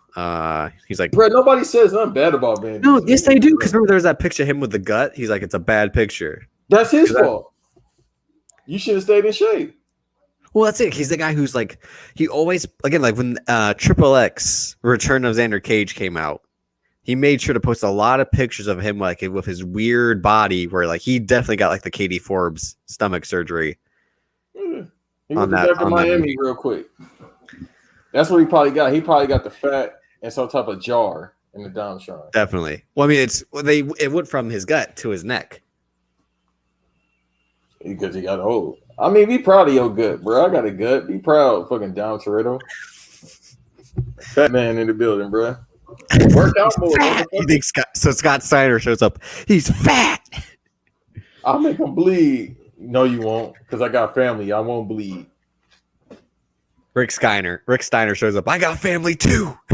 And then Bronson Rick Steiner shows up. Oh no! If he show up, then you ain't winning that, Dom. Him or that big ass kid that's in NXT, Brock Lesnar 2.0, as they call him. Parker Bordeaux, yeah. This is my other son. Yeah, I'm good, bro. You won. What was if Brock Lesnar was in Fast 10? Y'all lost. Ain't no family. Yeah. Like Brock Lesnar German suplex car. Him German suplex. Remember, he fucked up that Cadillac. He could do that. That's how he gets Dom Toretto out the car. He just rips off the handle, throws out at another car. So it's gonna be like Godzilla. They gotta fight Godzilla, Jurassic Park. All right. Yeah, I'd say like so. What? So how do you rank them? Godzilla, Jurassic Park. What else? The T-Rex from Jurassic Park. No. I'm saying like what other IP franchises? Because realistically, they could do Jurassic Park because it's Universal. So that's actually they just said that though. I'm saying Did he just say something like that? He said that in a joking manner. No, he's dead serious. Because they going back in time. How far are they going back? Land before time, really? With Littlefoot? Dom, he got family too. Littlefoot got family. Them 10 movies.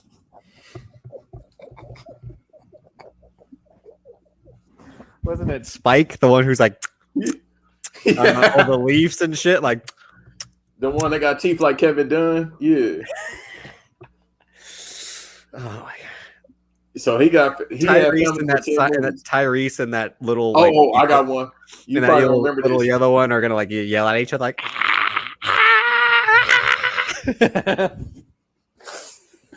Hey, you probably remember this. You're too young. Remember Homeward Bound? Oh, don't! I hate Homeward Bound. But there you go. That was in San Francisco. So now they got a reason to go to the Bay. They still ain't been to the Bay. The second one is San Francisco. Yeah. Oh shit! I got it. Now I'm up here. I feel like I'm doing coke lines. We need Fast versus Public Enemies podcast. There you go. Family versus family. Come on. I don't want my boys going up against Graham gonna beat the shit out of Don. Oh, yeah, that's a fact. CJ, yeah. CJ gonna beat the shit out of him, blood. CJ would be that video where like the guy slaps everyone, like the children and the adults. That would be CJ. Vin Diesel. Tyrese. Like that's all you're gonna hear. 1,000 bloods coming out while you sucking the shit out of him. Hit the NOS, blood. That's the name of the episode. Shout out to our guys. We're gonna hit them up one day to do our California episode. But Oh God. Shouts out to shouts out to our cousins, bro. That's hilarious. It- Hit the Hobbs blood. but yeah, I mean Jurassic Park, that's doable. The Universal monsters, Wait, Dracula, the because remember we were Wolfman, supposed to get that. Frankenstein, the Dark We were Universe. supposed to get that. Yeah, remember we were supposed to get that. Yeah, the Dark Army. Yeah. That's a family. Uh, But that's damn. Frankenstein. That's Vin Diesel's gonna play Dom Toretto and Frankenstein.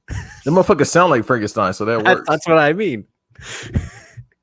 I mean, Letty could beat up the Bride of Frankenstein. Oh, that's a screaming contest. It's the Bride of Frankenstein versus Roman. What else does Universal have? I was gonna say The Godfather, but that's Paramount.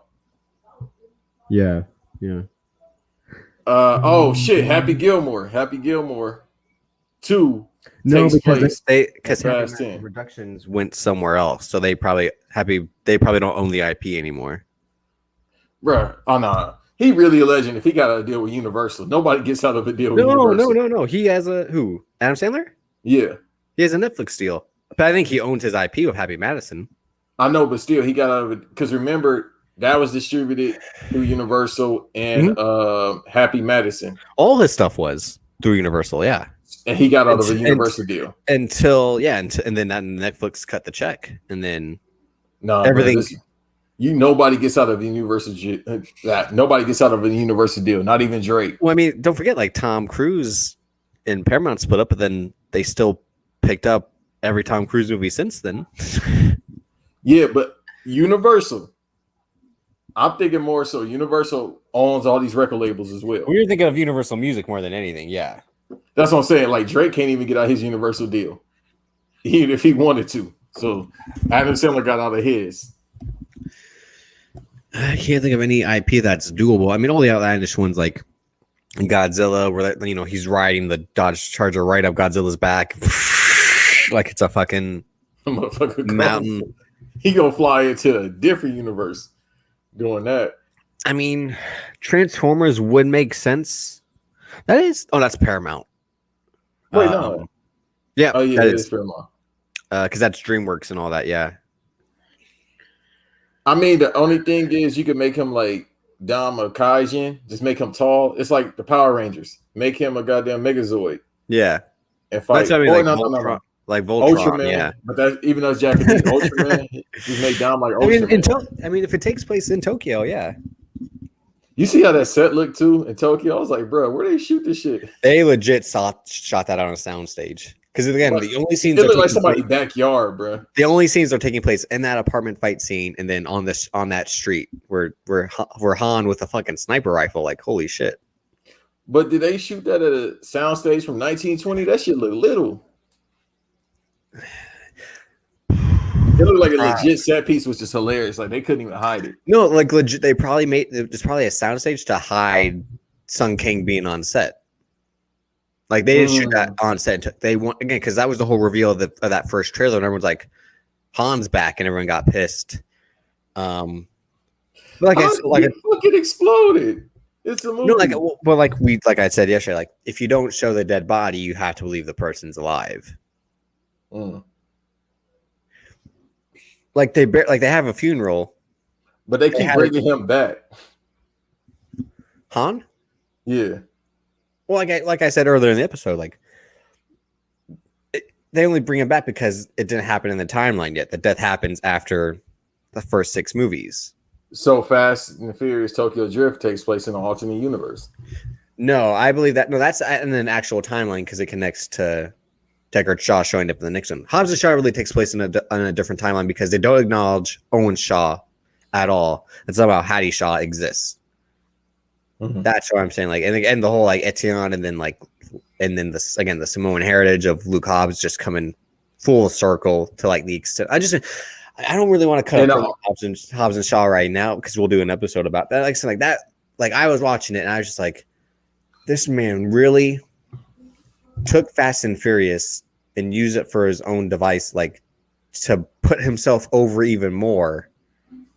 In an alternate universe, he actually shows the black side of his family. I don't know what movie we gonna get that, but maybe we should get in real life.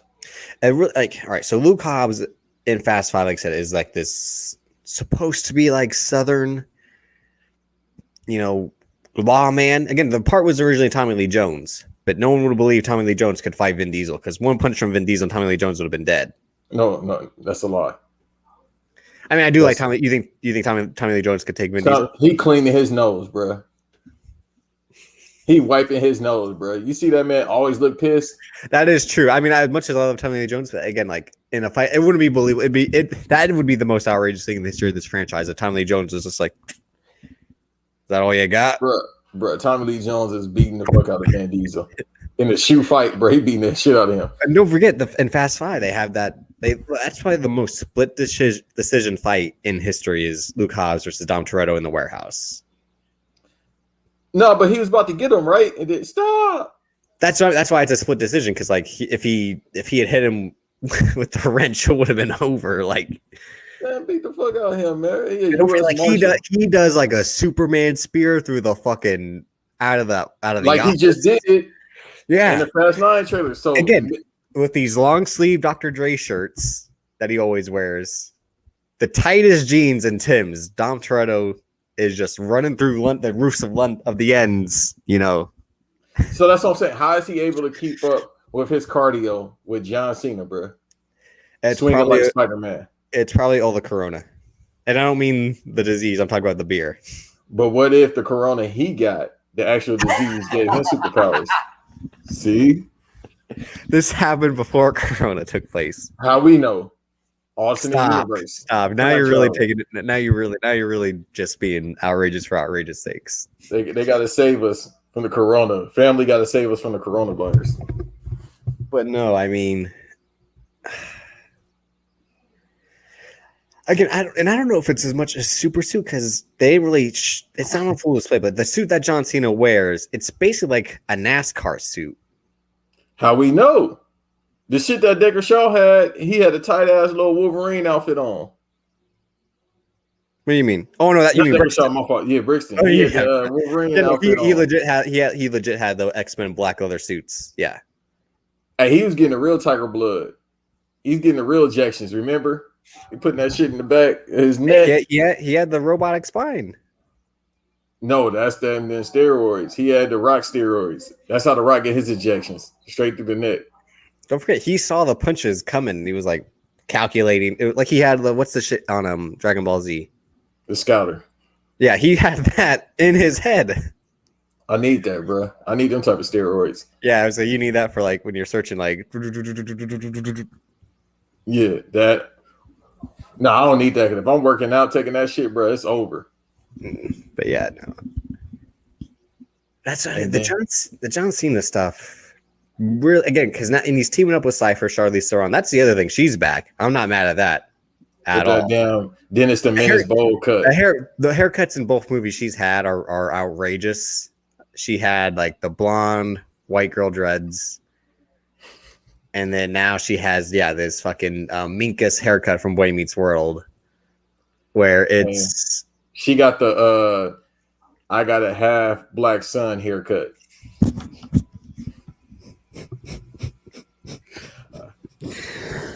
I would speak to your manager haircut. That's what she got now. So she's back again, and she makes sense because she escaped the plane when the Shaw brothers showed up to rescue the baby. So where's she been the whole time? She probably found Jacob Toretto. Again, what do we think his story is like? Like that first trailer? It's like precision driving, something else. Like they give a mini description about, but he's probably been working for the CIA more than anything with that haircut. No, they be above like John the Cena, CIA, bro. John Cena has like my haircut now, but like growing up, I had the John Cena. You saw those pictures, I had the John Cena fucking buzz cut. Yeah. Up until I moved here. Let's go to Walmart haircut. That's what you had. Both of y'all on a Saturday. That's the most exciting thing of our day. We're going to Walmart as a family. Fuck you. With a tee that's way too big, and some jeans that are way too big, and some shoes that are way too big. No, jean shorts. Nah, I wasn't really wearing jean shorts and after like elementary school, because I had a nice pair of jean shorts where I was like Friday I was like I'm wearing my red Yu-Gi-Oh shirt that had the 3 Egyptian gods on it and my good jean shorts. Yeah, we got to have an episode. I mean, you don't watch anime because I could do a whole episode about anime, but What do you mean? In what context of like? What do you mean? Like, what were you going to reference? Just anime in general. Since you talk about Yu-Gi-Oh, but I get in my bag when it comes to anime.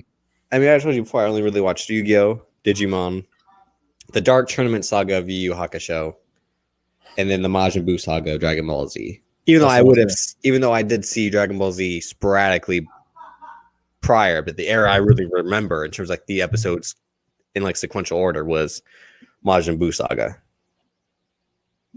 Yes, that's what I'm saying. So I get in my bag, so we can't really have that talk. But I mean, I'm just trying to think of like what's. I mean, besides that, I'm just looking forward to it, and I mean, we already laid out and broke it down. Like, so it's a pre-production, right? The script is done, yeah. I mean, the script is probably done. It's somewhere in a vote. Who knows? I don't think they started production probably because of COVID. Yeah, because I thought it was supposed to start this year or next year, and then it was supposed to come out. I think it was probably supposed to start later in the. I think it was supposed to start later in this year.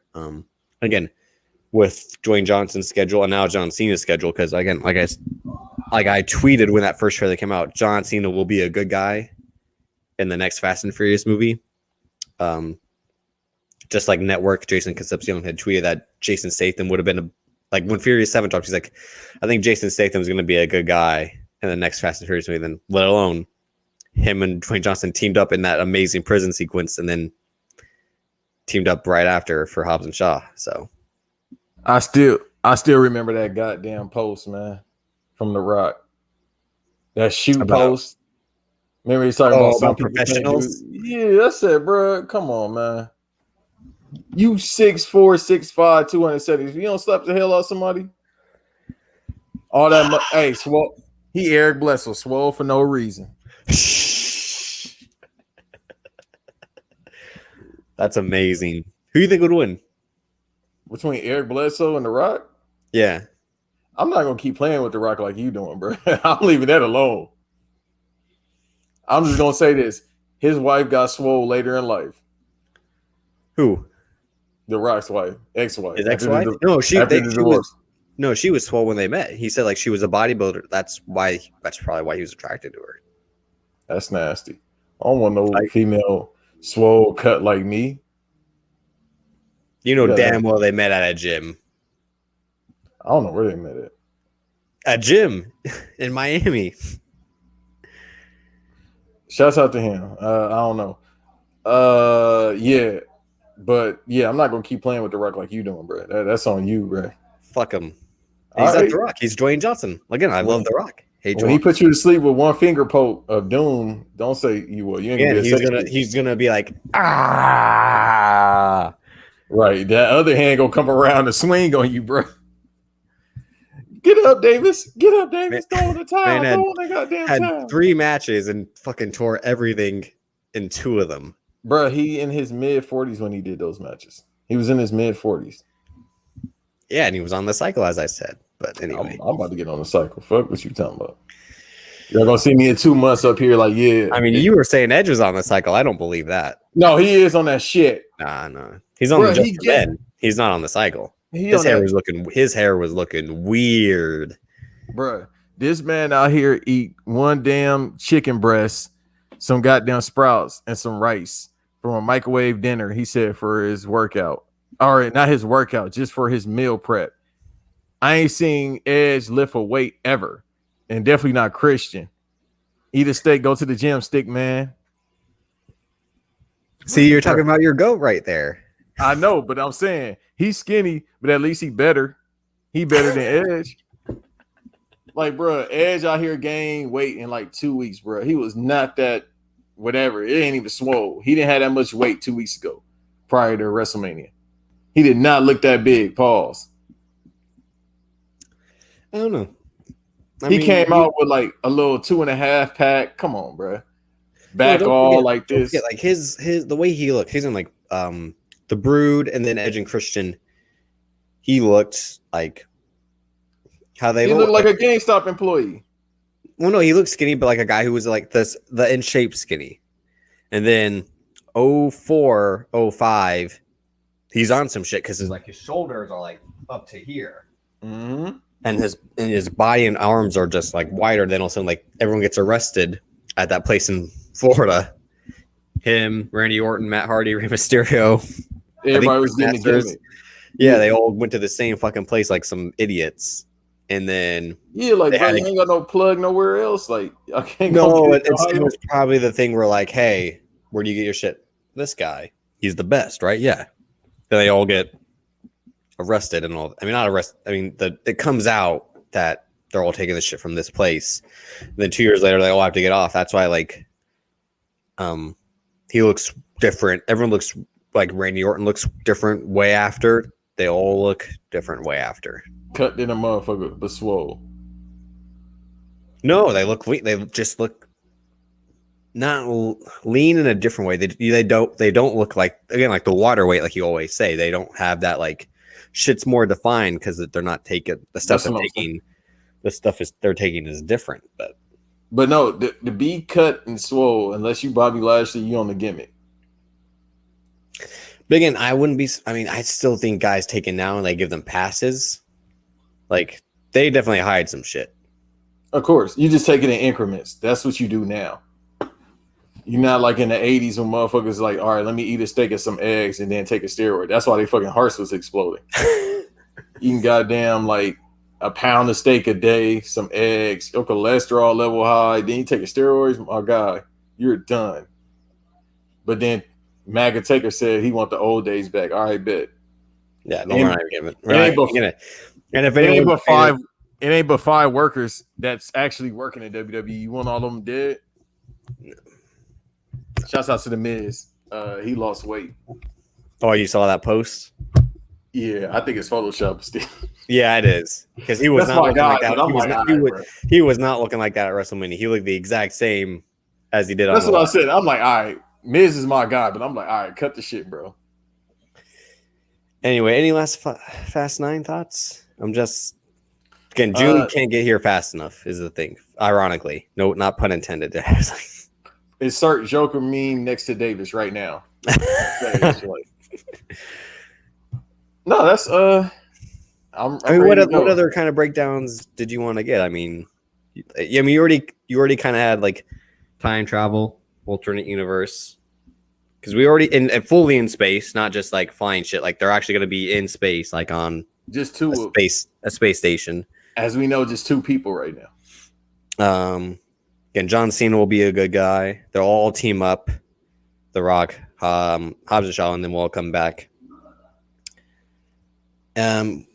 Etienne, not sure.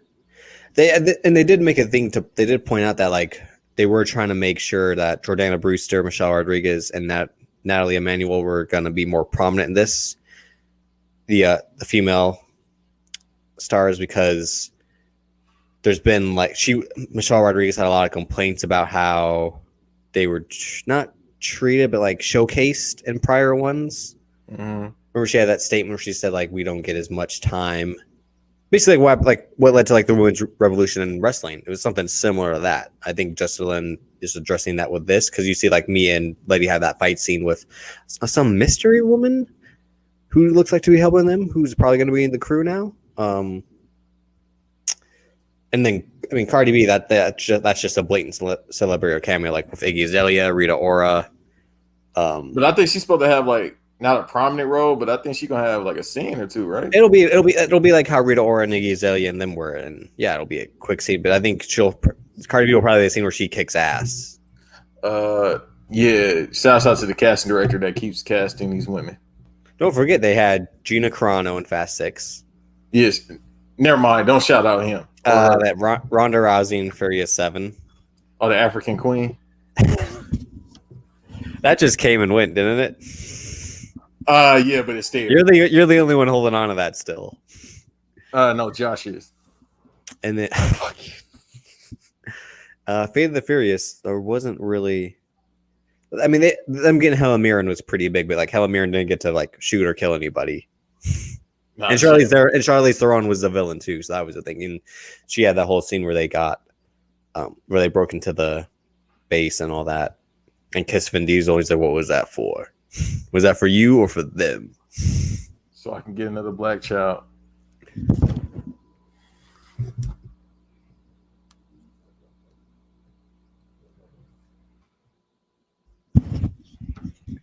Is that because of her real life? Yeah. Everything is a shoot. I was gonna say she's from South Africa. Oh, so that makes her Ronda Rousey 2.0. So in this universe or alternate universe, her and Ronda Rousey team up and they just go to Africa and get babies. That's gonna be the Fast 10.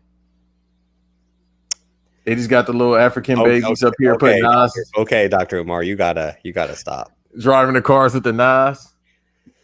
Yeah, I think they'll probably get another. If they got Francis Ngannou for this one, they'll probably get Izzy Adesanya for the next one, I'd say. All right, so who do we think? Because they got to reveal him. Or Anthony Joshua. Probably him. He gonna take one punch from Dom and go to sleep, bro. Because he ain't got no chin. They got in the 10th one. They got to have Francis and John Jones fight in space. That's what they should have. No, Francis is gonna. I told you he's the guy who gets blown up, so he's dead. How we know? Okay, or now we're not just doing that for henchmen. Come on, that's where Dana White. If you want to book something, you fucking cheap bastard. No. Let me cut the promo. Dana White, you cheap son of a bitch. If you want to book something, you fucking Boston bastard. Fuck Boston. If you want to book something, book it in space. Have Francis versus John Jones in space. Pay that man John Jones his money. Don't pay him no fucking 10 mil. Give him 20 mil so they can have this fight. Cheap ass motherfucker. Yeah, here got Amanda. This is just a rant. He got Amanda Nunes out here fighting for peanuts, bro. She beating the fuck out of everybody. That's what promoting fights is. Bro, she out here beating the fuck out of everybody, and she only getting paid. No, I'm saying like that's reps. What promoters pay people properly. But he's a cheap son of a bitch. That's why. Yeah, he's guys. And they need better managers. They don't got the managers in that too. Yeah, well, that's why the whole thing like they need a union. Yeah, I'm like, bro. Conor McGregor only getting $3 million for a fight. It's like, bro, even though you keep losing, you supposed to be getting way more than $3 million for a fight. Okay. I don't care how many times you get your ass beat.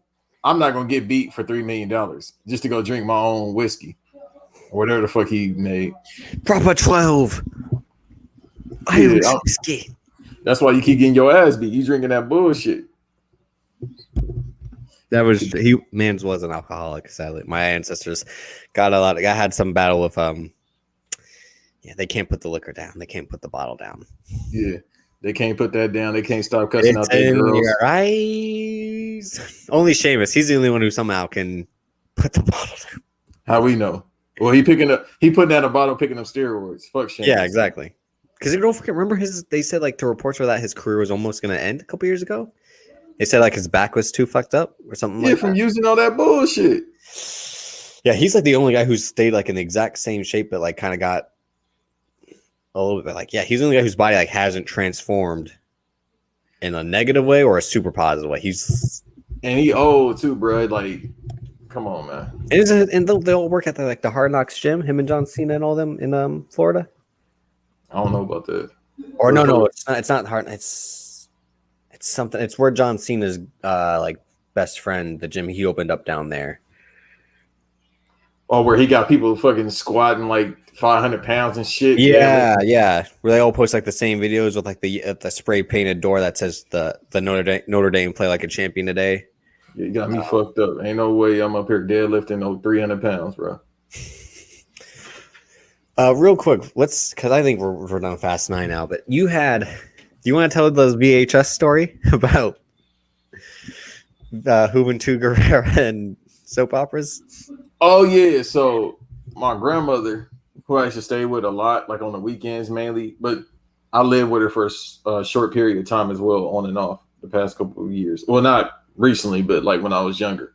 Mm-hmm. I remember it was bad. It was a couple of stories, but let me stick with no. Well, your whole thing was that you asked me if I watched. You're like, we gotta talk about soap operas, and you're like, do you watch soap operas? I'm like, every person who's ever stayed home from school sick has watched soap operas, especially if you didn't have cable like I did. You had to watch soap operas because it was the only thing entertaining. Like I was not gonna watch Maury or Steve Wilkos or just like I got tired of that, and they came on kind of later in the day. But like I would watch All My Children, General Hospital, One Life to Live, that bullshit, just to be like. Actually, when I used to stay home sick, my grandmother used to be like watching like Walker, Texas Ranger, Lewis and Clark. See, I'd rather watch that. Damn. And like Enter the Dragon like 100,000 times. I've seen that movie so many different times, bro. A lot of Bruce Lee movies, a lot of that's how I was able to see Steven Seagal movies and all that shit. Makes sense, yeah.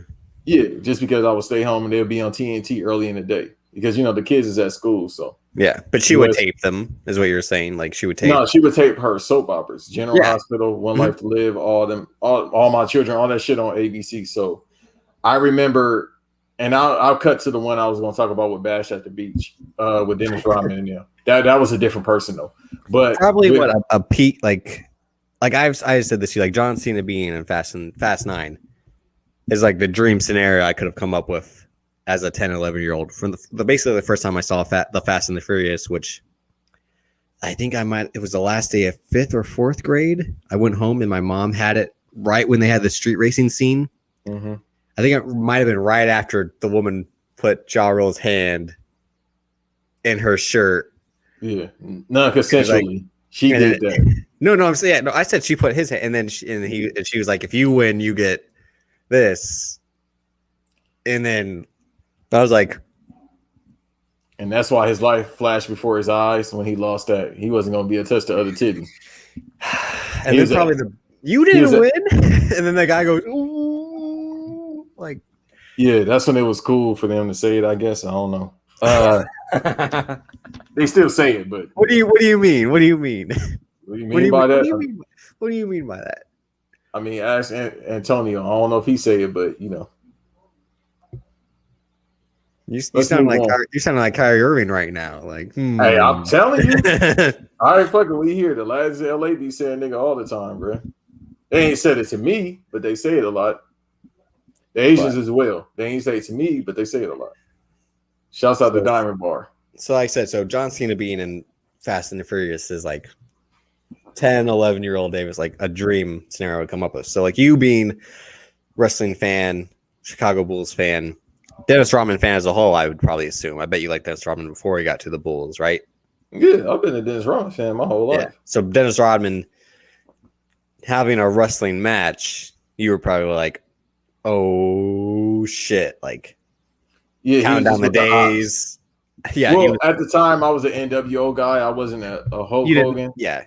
I never liked Hulk Hogan. That's a shoot. I never liked Hulk Hogan, but the NWO was fire just because that entrance music, the Jimi Hendrix ripoff music. Well, no, it is the Jimi Hendrix, but yeah.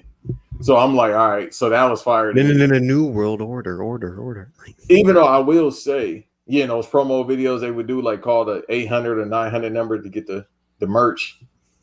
Kids back in the day, that's how you get your merch. You got to go ahead and make that phone call, and it's like 30 cents a minute, something like that. And they'd be like, "Wait, what size you want? It's been 5 minutes. Just take the damn order." Yeah, hurry! Please hurry up!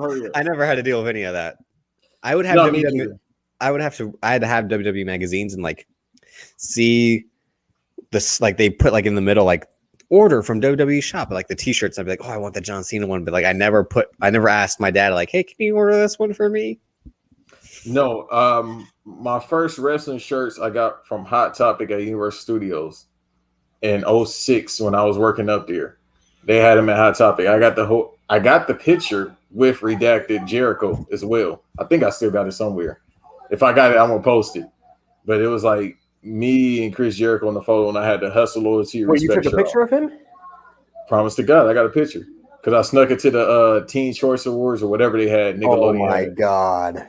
Yeah, so we snuck in. Me and my guy from Watts, we snuck in there, who I'm still friends with to this day. So I got to meet Chris Jericho.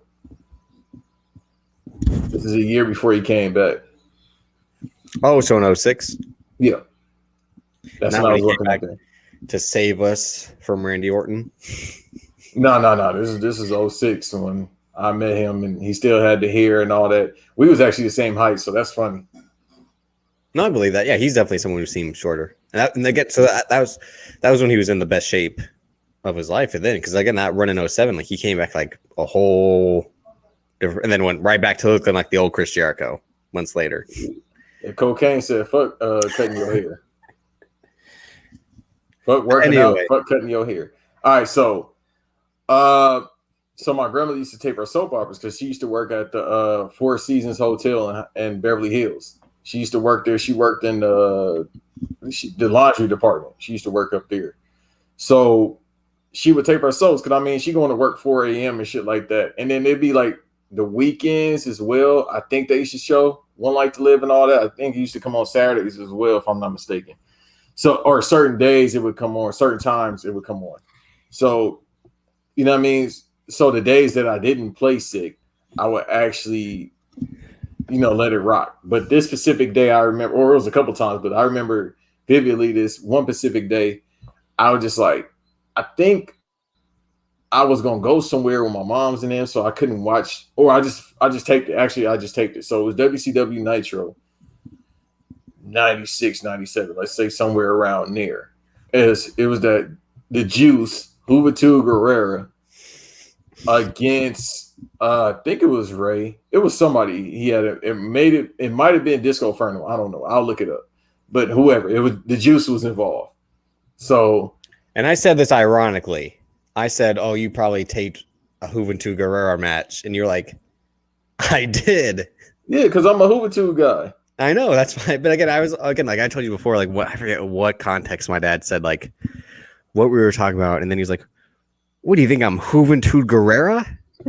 He said that like out of nowhere in like a context of a different conversation we had, and then it was basically like how The Rock said, "Some jabroni named Juventud." My dad did that like at a shoot, like in a different conversation we were having. He was like, "I'm not Juventud Guerrera."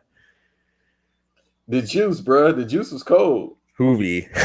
Yeah, the Juice. So it was some match he had, and it was a couple times, but this time, like I said, I remember vividly. I taped like WCW Nitro like the whole entire show. But this is at a time where Pacific Standard Time, it used to come on, Nitro used to come on at 5 p.m. Pacific Standard Time, if I'm not mistaken.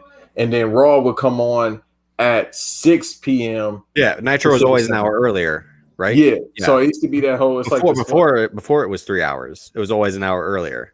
Yeah, so that's how I used to have the SpongeBob eyes going on. Like I didn't know what I was gonna watch. So it just depended. Like I used to go back and forth all the time. But if it felt like I wasn't feeling Nitro, I'd be like, all right, I'm all in with Raw. Because for the most part, Raw didn't miss. It was just the wrestling. I was at that time. Yeah. It was just I was more so involved with the wrestling with WCW. I've been adamant about that since I was a kid. I like the wrestling in WCW more so because of the cruiserweights. I would say specifically the cruiserweights is where the wrestling shined, and the mid card with Redacted Wolverine, Booker T, a few guys like that. Yeah. So it was like as you can tell, like how we be having these conversations. I've always been the wrestling guy. I like technique and all that shit. I mean, as much as we also enjoy entertainment and like the gimmick matches, like kind of like a straightforward wrestling match, something like Sasha Banks, Bianca Belair, like a straight wrestling match, no shit, just them wrestling. Tell me a story. Phenomenal. But then you got to remember, I'm an ECW mark kind of, or ECW like fanatic as well, because like 2 years later or a year later, I started watching ECW late at night. So I remember I recorded over her soaps a couple times, but this specific time I recorded over her soaps WCW Nitro, and I think I wanted to watch Raw as well the same night. So I think I went in her room and I recorded Raw as well. Oh, which was 6 p.m. to 8 p.m. Pacific Standard Time, or 8:15, because they always go 15 minutes over some shit. Stone Cold beating the hell out of somebody and all this. So I think I recorded both that night. but she had the TV off or something like that. I think I played it like the TV was also was like, bet I could just turn. This is before your time. You got to have the channel on. Yep. No, I never had to record stuff on VHS. When I got like stuff to record, it was TiVo. Like that was the thing. Yeah. Goddamn. I mean, my mom had VHS tapes that like she recorded shit on like when she was a kid and a teenager, but I never myself had to record stuff on my own to catch it. It was all TiVo by then. Yeah, that's why they talk about piracy. Like, bro, we was doing that years ago. Mm-hmm. So it'd be like you'll turn the TV off to save power, but as long as the channel is on, like you keep the cable on, and then you press record on the VCR, you straight. You don't need the TV on. But sometimes if the TV wasn't on, it was weird. It would be like a glitch where actually it didn't record and it would look choppy. So I think I recorded both that time. I don't know where she was, but I just had that TV on, but I was watching Nitro. And so I recorded over. So she recorded her. This is like the new episodes of her soaps, One Life to Live, all that. Like she would have like straight up like 3 6-hour tapes that you got to buy. And then she record all of them until they ran their course. So this like the new episodes are out. She didn't get a chance to watch because she. That's what I'm saying. So these are ones that she's not haven't been able to see yet. Yeah, so she haven't watched it yet because she was busy working and all that. So she was just like stacking them up, and then she was gonna watch it on her day off. Yep. So she had all the new episodes ready to go, but I said I want to be a goddamn asshole. So it's like Monday night, I recorded all my stuff just because I wanted to be greedy. So I'm watching Nitro, recorded that, and I just recorded it just because I wanted to watch it again in case something fire was going to happen because we couldn't go to YouTube. So the same thing happened with Raw. And they didn't just sell tapes of Raw or Nitro like that. You missed it. Yeah, you kind of missed it. Like they didn't start doing that till like, I think they started doing that later on, but you had to wait like months to watch like Survivor Series because I had it on tape. Survivor Series 1999. Like it took me a while to get that. So. And you couldn't record over that. They had like a copywritten thing on those. Like, I don't know how they did that with actual like production made VHS tapes, but you couldn't record over those or like the Disney ones. Really? Yeah, you couldn't record over those. I got to look into the science of how they did it, but you could not record. Yeah, I was about to say, like, how would that make sense? Promise you, bro. I'm not the only one. You know other old dudes, so ask them the same thing. So I had those recorded. And then I think I went to school the next day. And then I think she was off that next day, which was a Tuesday. I think she was off, or it was like a couple. Yeah, she was off that day. And I was just like, I came back home, like thinking everything's sweet. Like, all right, bro, I'm just going to switch out. I think I want to switch out the tapes because I think she had like another tape she wasn't using. I was going to switch out the tapes and be like, all right, now she can record Tuesday and then I could lie about Monday. Like, I don't know what happened to it. But my stupid ass forgot to take the tapes out.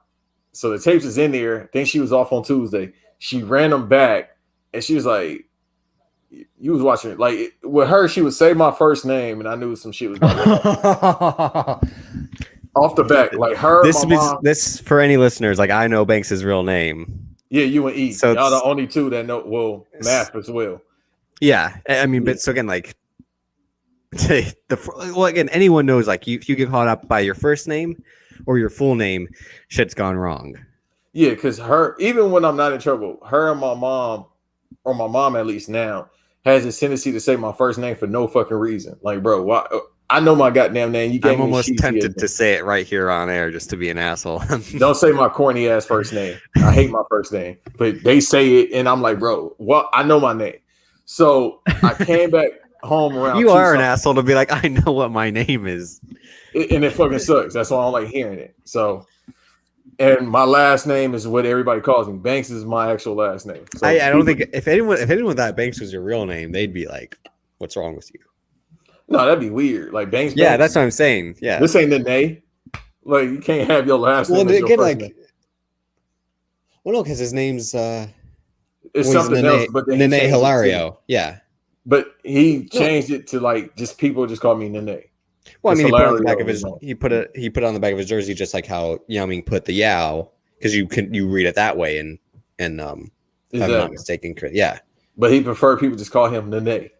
Yeah. Instead of Hilario, which is Brazil or Portuguese. So nope, yeah, he's Brazilian, yeah.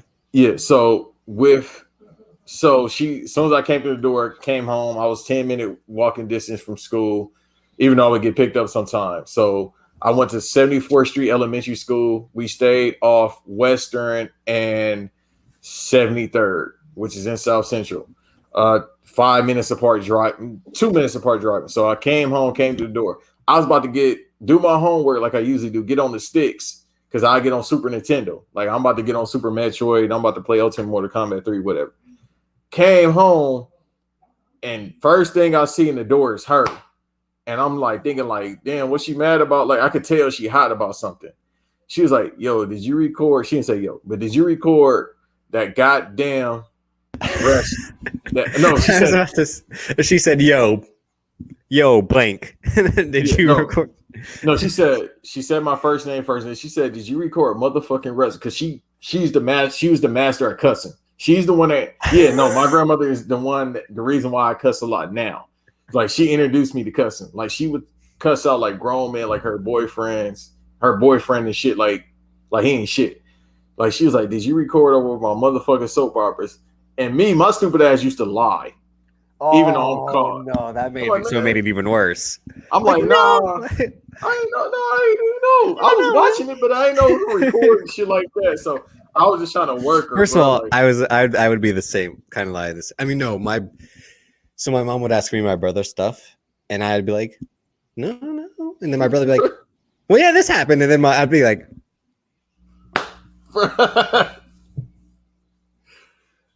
I'm like, bro, yeah, this happened. Like, bro, we could have worked her a little bit more. Like, I definitely was trying to put myself over, bro.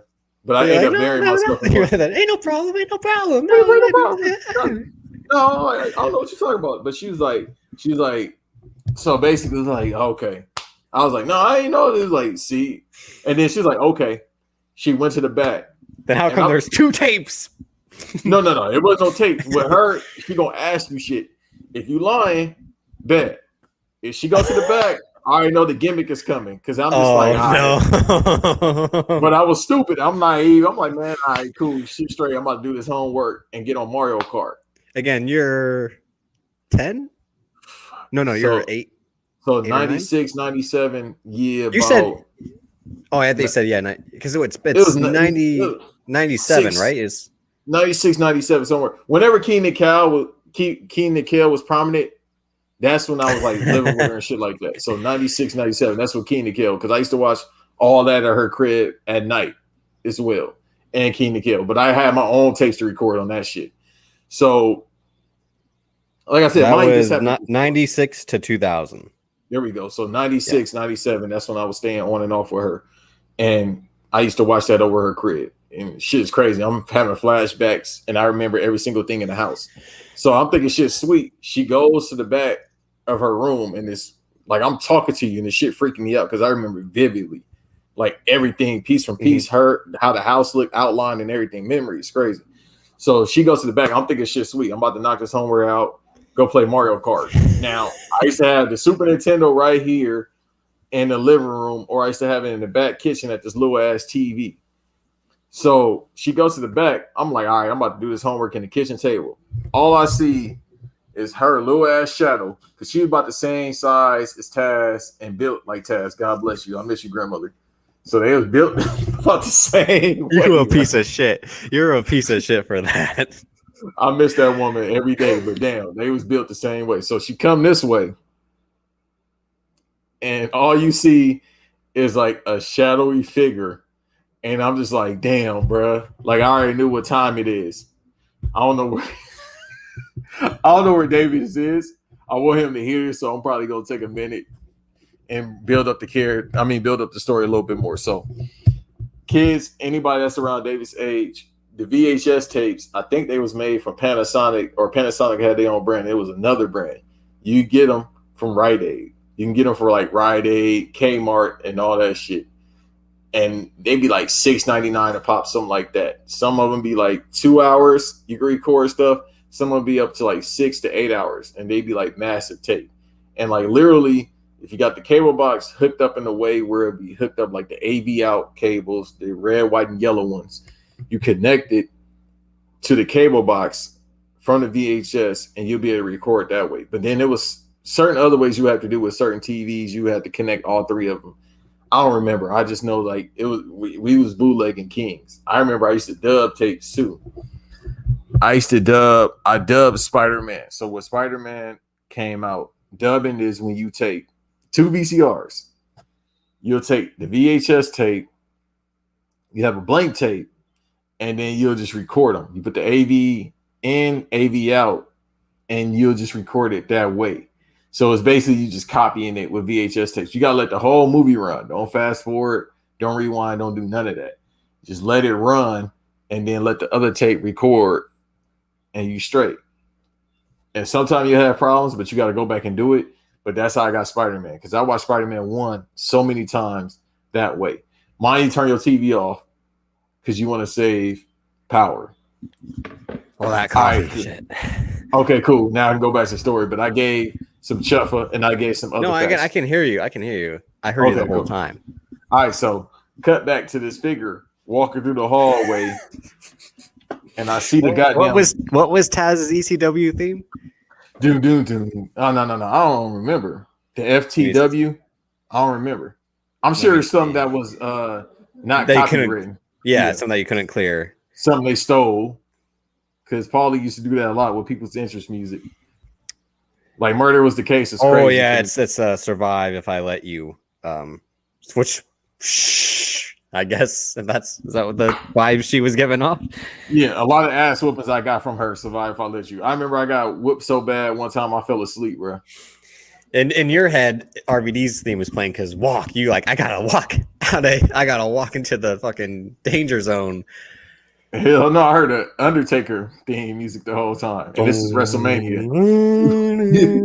Remember when he came out the casket and Randy Orton had that surprise look? Like that was me with the gimmick. So she came around the corner with the gimmick. And I'm just like, oh, bruh. I already know what time. I told you not to, like, she give you a whole spiel while you getting your ass beat. I told you not to record over my shit. Whoopie whoop whoop. I'm like, all right, I'm moving like this, bruh. I'm pop locking. Now, I'm trying to dodge. I don't want to laugh at this, but no, it's hilarious because it's like, bro, she was really beating my ass. Like, she whooped me with extension cords. Like one time she did that because I did a prank call. Yeah, I've had my mom. Yeah, a few bad ones. Hangers. Yeah. I'll take everything. That motherfucker switch, bro. I'm like, I'm gonna fuck that tree up. What Richard Pryor said, I'm gonna go. You ain't gonna mess with nobody. You ain't gonna whoop nobody else. She get that switch, bro. That motherfucker. You just spit that shit seconds later. Like Sasha out here got a whelp. Motherfucker, I had a couple of them. I didn't watch that match with the sound on because I hate Michael Cole and his commentary. Like but I also am glad I hear because every time I hear the Bianca Belair, I'm always like, well, you saw the results. Oh, I know. That's why. And again, if I know that happened to me, I'd be like, I think that hurts more than the Walter chop. Would you rather take the Bianca Belair hair or the Walter chop? I don't know because she still got that mark, bro. I don't think that shit going. That's what I'm saying. Like, I mean, I didn't know hair could do that. Walter's again. I'm bleeding from my chest, bleeding in my chest right now. With the Bianca, like she's splitting me in half. Like, bro, I didn't even know like hair could do that. Like Darth Maul. Like, bro, I didn't know hair could do that to you. Anyway, so you learned your lesson. No, I didn't. I never. No, I was gonna say you didn't because you're like next week. Do this no. No. I start slowing it down. That's all ass whoopings did to me. It made me think and it slowed me down for like a week or two. You know how white people get time out? Are you grounded? The ass whooping was the grounding for me. It kept me humble for about a week. So this was just Raw and Nitro. So when Rodman and Bash to the Beach. Oh, that was with somebody else. So okay. At my mom's house, she only had cable a few times. But then I mean, because that makes sense to record, is what I'm saying. Because like you're going to want to watch that match numerous times, being a Bulls fan, Rodman fan, wrestling fan. Remember, I told you this is a shoot. I told you on Monday. I still haven't seen that match. Never seen it. Because you didn't have the tape? Because you couldn't record it, or yeah. So to this day, I have not seen that match. Not even on, you never went back to it on the network. Never seen like because it was too painful. I don't know. It's just weird. Like I'm thinking about it, talking to you right now. Like, why haven't I seen that match? But Yeah. I don't think I've ever seen that. I promise you, I would have remembered. I've never. I seen watched it because I had that best of W. I mean, I had that Rise and Fall of WCW DVD, so I watched it because it's on there, and it's a good match. I mean, Karl Malone, piece of shit in real life, but he was good in the ring. Well, because that motherfucker looked like a wrestler. And Dennis Rodman, good in the ring too. He just like Bad Bunny and like he knew what to do. He could do it well. Because Redacted Malone, he looks like a wrestler and he has wrestler tendencies. You know, a lot of them you usually talk to women that are underage. So yeah, and he's got the hairline of Hulk Hogan. Yeah. So basically, Karl Malone is Jordan Devlin. No, because the Jordan Devlin shit. Malone is Austin Theory or is Austin Theory? Oh, really, Jerry Lawler? Yeah. Right. Yeah. But no, so so with that real quick, it was just like my mom's friend, she was gonna order the pay-per-view for her sons. She said she was gonna record it. I was gonna get the tape. Never got that damn tape. Never got that tape, bro. Still haven't seen that match to this day. Never seen Bash at the Beach 97 or 98, whenever that was. I think it's 97, right? Think so, because that's when they first played Utah. Because they said they had said like this is a rematch of the finals, and it wasn't about the second finals; it was the first finals. Yeah, that's when because that came about because Dennis Rodman kept on. No, where was the? Let me see.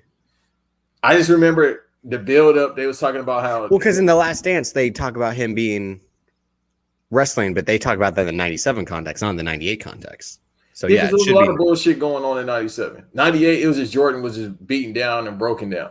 But 97 was a lot of bullshit. It was that in the finals. It was the pizza gate. It was a whole bunch of shit going on. But it's Utah, so if I'm Dennis Rodman, I'm trying to go wrestle as well, bro. Oh no, it was Bash at the Beach 98. Okay, that makes a little bit more sense. Because all I remember is that's when Dennis Rodman kept tripping up Redacted Malone. Like when it was on the floor, he kept tripping him. No, that's what I mean. Because in the commentary, they bring it up that this is a rematch of the finals, but I thought it was the first finals, not the second one. Yeah. No, but again, so I'm thinking they do talk about it in the Last Dance, but they talk about it in 98, not 97, with the Dennis Rodman shenanigans and all that. Yeah, he was off to do wrestling, then coming back and all that for some reason. Again, I'm rewatching it right now with my girl, and she's enjoying it. Yeah, she should watch more wrestling and give us some AEW shirts so we can burn them. Did I tell you about what she said about Chris Jericho? She said he probably looks like her great uncle. No, she said that because like they play videos and music, and she's like saw Chris Jericho like a Fozzy video. She's like, I can't remember. She said like that she forgot Chris Jericho was in a band, or asked if I knew that Chris Jericho had a song or something like that. I'm like, yeah, he's in the band. She's like, I forgot that because like she watched like. Not recently, but like when she was, again, like she said Randy Orton was her favorite. So Randy Orton, anyone who's a fan of Randy, I mean, it was probably the Viper era more than definitely not Evolution or Legacy. Probably the Viper. Randy Orton. When he was off the juice, he was really off that shit. When he was growing his hair and the beard. Yeah, man, off that shit. But yes, I mean, you had to record off VHS, and that's so you had to struggle. Whereas like I said, I had TiVo at my dad, so he would record Raw and SmackDown because we'd only be able to go there on the weekends, and then he would order a pay-per-view, and you could record the pay-per-view on DVR, or order the replay, and then like it was until like this. You had a few days with it. So like I said, in 2005, I saw WrestleMania 21 live on pay-per-view. Then he ordered a Judgment Day. Great American Bash I saw live on pay-per-view. SummerSlam 2005 I saw live on pay-per-view. He saw the replay of Unforgiven 2005. And I think that might have been the last of that year. I'm trying to think. I didn't see Eddie Guerrero's last pay-per-view match at No Mercy. Didn't see Survivor Series. Didn't see Armageddon. But really, 2005, I saw a good amount considering that year. And that's when my fandom was like, I was obsessed with Yu-Gi-Oh! And wrestling and Harry Potter. That was it. Like, On the '06, I was running it up with the pay-per-views, but I think in '06, it was just mainly watching Raw and SmackDown on TV. I didn't get really pay-per-views as much. WrestleMania 22, that was it. But I ran it up though. See, the thing is, I had my own money, so I was ordering the pay-per-views and just like giving my mom the bread. So I was 11, so yeah. So again, I was working, bro. I've been working a long time. But yeah, and then I don't think the last pay-per-view I saw was WrestleMania 24. A neighbor had ordered No Way Out 2008. And I think WrestleMania 24 was the last pay-per-view I saw until the network. Which, yeah. Big in recording wrestling, I mean, I'd have the DVR would TiVo and then DVR would record Raw and SmackDown. ECW too. I watched the first couple of ECWs when it was on Sci-Fi. Then stopped giving a fuck when it was the silver belt ECW. Yeah. When Matt Hardy had it. That's to tell you. When Mark Henry, Matt Hardy, and then fortunately Christian. I was like, but yeah, I mean, wrestling to record wrestling. Yeah, I mean, I always hear the stories that you had. Yeah, like you got they were both on at the same time. I would record Impact when I could remember what time and what day it was going to be on. Yeah, you had to do around that time. We got TiVo, so it was easier. It was like on the Fox, not Fox. No, we've talked about it before. It was Fox. It was Fox Sports Network. Yeah, like Sun Channel or something like that. Because remember, it was Florida. It was a Florida-based channel. Well, no, it was the original version of Fox Sports. Yeah, with that teal white lettering. But remember, it's that Orlando Fox Sports Orlando feed. Or there you go. Yeah, because it used to come on when I used to catch it. It used to be not live. It used to be Saturday afternoon or something. Yeah, it would probably be on the same channels that they would fucking show Sharks games. Fucking Sharks. God damn. Yeah, Sharks and fishing and all that Florida shit. No, I mean the Sharks, the hockey team. No, but still, no, I know what you mean, but they still. No. Then I mean because that was more Versus that had the hunting and fishing shows and motocross and all that. They used to just have all the white trash shit. Let's just say that. Yeah, and then they had WEC, WEC cage fighting. That was California-based MMA with Uriah Faber and all that. Who used to be on that? I think it wasn't XPW. It was that promotion. Even though it was more so a development training camp that John Cena was at. Oh, the UPW. I think that's what it is. I just know Rick Baseman ran it. The one that trained. Rick Bassman ran it because there's that documentary. My dad showed it to me one time. He recorded it and said this is how. Because I was it was this 05. I'm a huge John Cena fan, and my dad there's this show that you see John Cena training, and it was I'm expecting. The current day John Cena spinner belt doctor of the economics between superhero John Cena, but it's him as a prototype. I'm okay, again, because I think it's real. I'm this doesn't make sense, really. Samoa Joe with that damn blonde streak, and I didn't know that was Samoa Joe really, but yeah, when he had that little blonde patch. But I just remember when John Cena goes to the store and gets 4 gallons of milk, 8 cartons of eggs, and 5 steaks, and my dad was just holy shit. Yeah, that's the broke diet. That's what you do when you ain't got no bread. Well, but again, to remain as jacked as he was, in all honesty, do you think John Cena's been clean 90% of the time? Yes or no? Bro, he got to, because something. That's the thing I had a conversation with somebody. If John Cena, this is a lot of body talk from us. This in terms of I know we gotta get off this in a second because no, because it's that's the thing when guys like us, or in people too, when you watch a lot of movies, TV, wrestling, sports too, you see bodies and you see when people are in shape, out of shape. So again, it's not this weird fact. It's just you can tell when again, we kind of say, so John Krasinski in The Office, season 1, season 2, then John Krasinski in A Quiet Place. That's a guy who, as you get more famous, you start caring about your appearance. You have probably people in here saying maybe you should hit the gym, Everybody should go to the gym. Well, get a different haircut, change your appearance and you'll be a bigger star in wrestling. Again, how will you be a bigger star to Vince? Get in shape.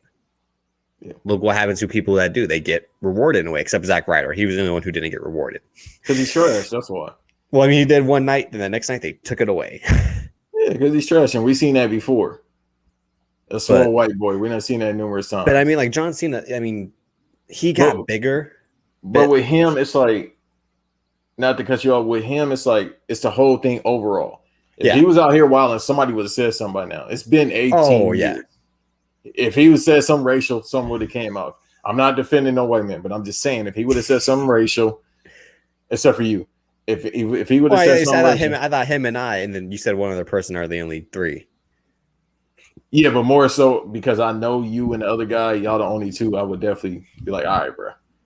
But other than that, if something wild came about John, I would probably like cry. It's been 18 years though. I would like everything I believe in, hustle, loyalty, respect. It would be down the drain. The thing, same here. But the thing is, I couldn't watch any wrestling anymore. Like you couldn't, like the archives would be finished. It's been 18 years, bro. Something should have came out if it was gonna come out. Everybody. Something has come out about, or we've seen everybody that's wilding. If you want to talk about people that's in the business right now, that's in WWE, Sami Zayn, Kevin Owens, apparently, a couple other people. So if people was going to say something, something would have been said about John Cena, especially because he's been a big star for years. Something would have been said by now. Steroids. Because remember, they tried to question him in 05 or 06 when that whole thing was going on. 07. What was funny, like, the one podcast I listened to, the guy wrote a feature about him, and he talked to him, the guy who owned the Hard Knocks gym in West Newbury, where John Cena grew up and trained at. And when in his bodybuilding days, the guy's like, this guy's been drug tested by the whole committee. He's 14 times, never failed. Mm-hmm. Because he's got that Boston accent. He's like, he's as clean as can be. Like, you sound like Bad News Bear. No, he said he's been getting drug testing since he was like 14, 15 years old. But I mean, and also like everyone who's ever met him, and I don't think it's the thing where like you want to lie to keep the dream alive. Like I remember Seth Meyers said like he met Ted Danson, and Ted Danson was the nicest guy ever, and then like his and Mike Schur, who created The Good Place, Parks and Rec, and all that, was a huge Ted Danson fan, and Cheers was his favorite show. And Seth Meyers said like, Mike, I know you love Ted Danson, and if Ted Danson was an asshole to me, I would still tell you he was the nicest guy I ever met, because I wouldn't want your dream to be dashed. Like people, like I'm not saying people probably had bad. I mean, the only one who really had bad experiences with John Cena are Kenny Dykstra and Alex Riley. And both of them not good. So what does that tell you? I mean, I did like Alex Riley, to be fair. I did like Alex Riley. We've seen it before. Same shit. But yeah, I mean, and again, like no one would lie. I mean, no one, not that anyone would lie for like. I mean, maybe it's been 18 years. Somebody Vince McMahon. I mean, to be afraid of Vince McMahon and the blackballing and all that, because everything because now that Hogan has all everything, like no one will ever give a fuck about Hulk Hogan like that, except the real hardcore racist dumbasses, like who are raising their little kids, as we saw in that one Raw a couple weeks ago, where the kid was like Hulk Hogan. I was like, you're a dumbass if you're raising your kid in the modern day to like Hulk Hogan. Like, bro, how do you like Hulk Hogan and you fucking with sperm when his back went out for like the 20th time? But like when the Aces and Ace, you wasn't even thought when Aces and Ace was out, bro. So when Brooke Hogan was banging Bully Ray, I'm about to say Devon, but yeah, that works as well. The real the 3D. Yeah, her big ass, couple 3Ds, couple black. Never mind. Whoa. That's why he's cutting that promo. But see, I think this all relates to Fast 9, because like John Cena will be like. So Brooke Hogan is the villain in Fast 10. Oh my god. That's who they get. That's who they should get to fight Michelle Rodriguez next. Because Michelle getting washed, bro. Michelle is getting washed. Yeah. When they make the Spawn remake, we definitely gotta get Linda Hogan as the devil. Aren't they? Well, they're making the Jamie Foxx, Jeremy Renner Spawn. Yeah, that's the remake. Yeah, The which one that Todd McFarlane Todd actually wrote. is actually writing and directing himself, I believe, and producing with Blumhouse. Yeah, he's just trying to get a distributor. No, Blumhouse is the distributor. Okay, who's the production? Because he's Oh trying no, to get the money. no, their Blumhouse is producing. It'll probably be distributed by Universal, if anything, because Blumhouse works with Universal. They have like an exclusive. Oh wait, didn't Blumhouse sign with someone else as well? I think they did. I know. It was Universal, but then they might have re-upped. I remember they announced a huge thing where they were going to continue, like everything Blumhouse is going to come through here now. He's just trying to get right now. Well, the thing is too, didn't Jamie Foxx just sign some deal with Netflix? Or he no, he signed some multi-deal with Paramount or Universal. I can't remember. So then, if that's the case, then it would definitely have to be through whoever he signed that multi-picture deal. Yep. See, in 2014, the company signed a 10-year first look deal with Universal. So anything that Blumhouse creates, Universal gets first rights to. You know what first look? You and I both know what first look deals mean because we kind of study the Hollywood trade. Yeah. So anything that Blumhouse comes up with, Universal gets the first rights, the first rights to like decline or no. Yeah. To move forward. So whatever picture deal he has, that'll probably help.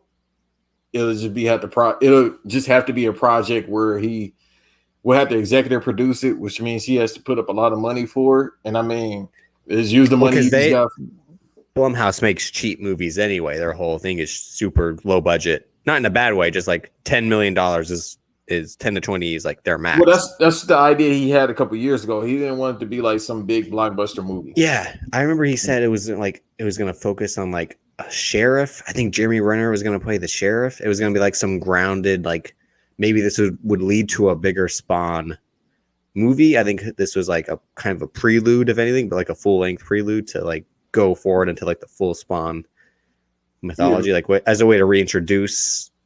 Just make him as like a mythical figure, so to speak, being Spawn. Yeah. So. I mean, the money right now is just for the actors because that's going to cost a lot. That's the main part. Everything else is probably not going to cost that much. And they'll probably film it like New Orleans or Georgia or something like that, where like the filming is cheap, and that's where Blumhouse films a lot of their stuff anyway, or Australia too, New Zealand and all that. Yeah, exactly. So that's all it is, just getting the money to back it. But yeah, I really have never really seen the Spawn movie. I remember it creeped me out when I saw it as a kid, like some images, like the giant fucking who's that? The Violator? Is that who John Leguizamo played? Like that freaked me out. And I know there's the cartoon. Isn't the cartoon dope or no? The cartoon is dope. It's dark as hell. It's from HBO. I watched that when I was a kid when it first came out. That's when HBO was HBO. Yeah. They had Taxi Cab Confessions and all that shit. Hookers on the Point, as Cal would say, and Banging in Little Rock, all that shit that he's into. Shouts to Cal for being into like. Yeah, no, they had the one with the whole house. I remember that, the saloon as they call it, but it's called the whole house. But yeah, what else are we looking forward to this year? Fast 9. Mortal Kombat's next week. We'll be talking about that for sure. Yeah, I'll probably be in theaters for it. It's on the East Streets right now, believe it or not. Really? Yes. Cam Rip is out, but somebody said it's dark as hell, so it's not worth watching. So it's not worth watching. Damn. Yeah, because if a Cam was out and it looked good, I probably was gonna watch it. I say if they somehow got the full version, like the one that'll be out next week, I'd be like, I would let's stop recording right now and like the 1080, the 1080 or 4K version, yeah. But he said so far from what he's seen, like, oh no, they getting serious very early. I think on Letterboxd the reviews have been like 3 out of 5s. That sounds about right. Their acting probably is not all the way there, but Cal's already seen it because he gets screeners. God damn. I forgot. Oh no, I forgot Cal Rich. Never mind. Yeah, no, I forgot. He also watched the Michael B. Jordan Without Remorse movie, which we'll be talking about the week after. I forgot Cal is rich, man. I can't say how. He's not rich. He just, like you said, he has access. That's what I'm saying. I forgot. You know what I mean? That's not being rich though. That's just working in the right places. Well, let's just say he's rich. And then May, what else is coming out in May? We'll have some big episodes planned again. Then June will be Fast 9, July, Black Widow. The movie that they really, really want us to see. That they pushed it back so many I times. I watched Falcon Winter Soldier last night. Again, your problems with it. You just think it's not good, right? I'm not gonna say it's not good because people. What do you mean it's not good? I don't. Yeah, like it. It's Okay. all right. That's what I'm saying. I'm not saying it's bad. It's just I ain't feeling it. Like my attention be elsewhere when I try to watch it. I'm like I ain't feeling it. That's all. I don't think it's bad. And then it comes out the same day as Invincible. See, I haven't been watching that. No, that shit fire. I watched that. that. I know I should. I'll probably try to catch up on that in a little. Maybe we'll talk about that in the coming weeks too. But I'm with it. Y'all got to read the comics too. Y'all got to read. Ain't got time for that. You see, that's the problem. Jen Norris said, not gonna be able to do it. No, the comic is fire in the show. But with the Falcon and Winter Soldier, like I said, my problems with there's just so much to do, and I don't think they've excelled at any of it. In terms of they want to address PTSD, they want to address race, they want to address refugees, they want to address basically the MCU landscape as a whole and what they're going to do going forward. And I just think it's been mishandled. I think WandaVision's a better made TV product. Mm-hmm. But they also had the cheat code with the sitcom format. Yeah. So you could do a lot more. And again, it was more charming. And when it got dark, it got dark. Just like how this got dark with, a man killed a man with a fucking Captain America shield. Yeah. And then again, they had can you think of another handicap match that was better than that? Off the top of my head, now Stone Cold versus Undertaker and Kane. Because John Walker just the one from Civil War was better to me. Ooh, yeah, you're right. Yep. Yeah, they was trying to beat the shit out of Tony. He was not falling. And again, John Walker off the deep end, just fully lost his mind. He looked in the mirror. I lose my goddamn mind too. But just full they're just give us back the shield. He's like, oh, so that's what this is about. Just full evil as evil, and God, Sebastian Stan has killed it this entire. So that's the performance is Anthony Mackie.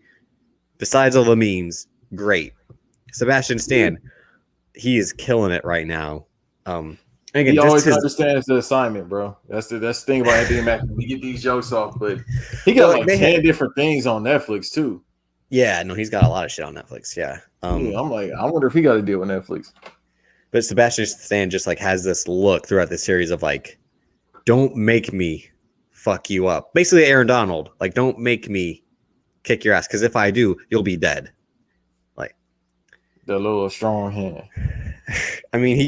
They broke the man's arm. They used the turbo of the fucking Falcon wings to break this man's arm to get the shield off. It was, again, I don't think it was the best fight scene in the MCU history, because there were some phantom punches thrown between John Walker and Bucky Barnes. They did not connect at all. It was like a Lana kick. And there were some bad cuts, but I think the dynamics of the fight were amazing, and getting the shield and all that. But like I said, as a whole, I wish they focused more on the Isaiah stuff. I just really haven't cared about Carly in the Flag Smashers at all. The Zemo stuff had its moments, but again, all the stuff about the power broker, and it's not they have too many cooks in the kitchen, because it's just really one cook. They just have too much shit on the stove, and shit is burning or undercooked is a way of saying it. Wouldn't you agree? Yeah, just too much dip on the chip. That's all it is, bro. It's either not enough, and some I said, I would Isaiah has that great speech about, I remember ripping that arm off. I would have wanted to see that in the one episode they could have given us that scene. Like they could have like had the flashback scene of like what it was like. I said, just like this, like there's just story time with this guy who we know nothing about. Like, I mean, something like Cobra Kai, even though I didn't like season 3 as much, did do the John Kreese origin story to kind of explain why this guy is the way he is, and it does work. But yeah, I mean, I still like it. I think I would say I liked WandaVision and do think it is better just because, like I said, like the direction of this and like in a direct, like a visual standpoint is kind of just like minor league and all that, even though it's got great performances. And like I said, it just, when you have to try to replicate the Captain America Winter Soldier movie, you can't replicate greatness like that. That was legit once in a lifetime. You can't recapture that magic. Yeah, I mean, Anthony Mackie's, and some of the stuff like working on the boat and the story of his sister, I don't mind because that's TV stuff, and that's what I mean. Like sometimes I'm out on TV because of like B and C stories, but it's got good comedy moments and like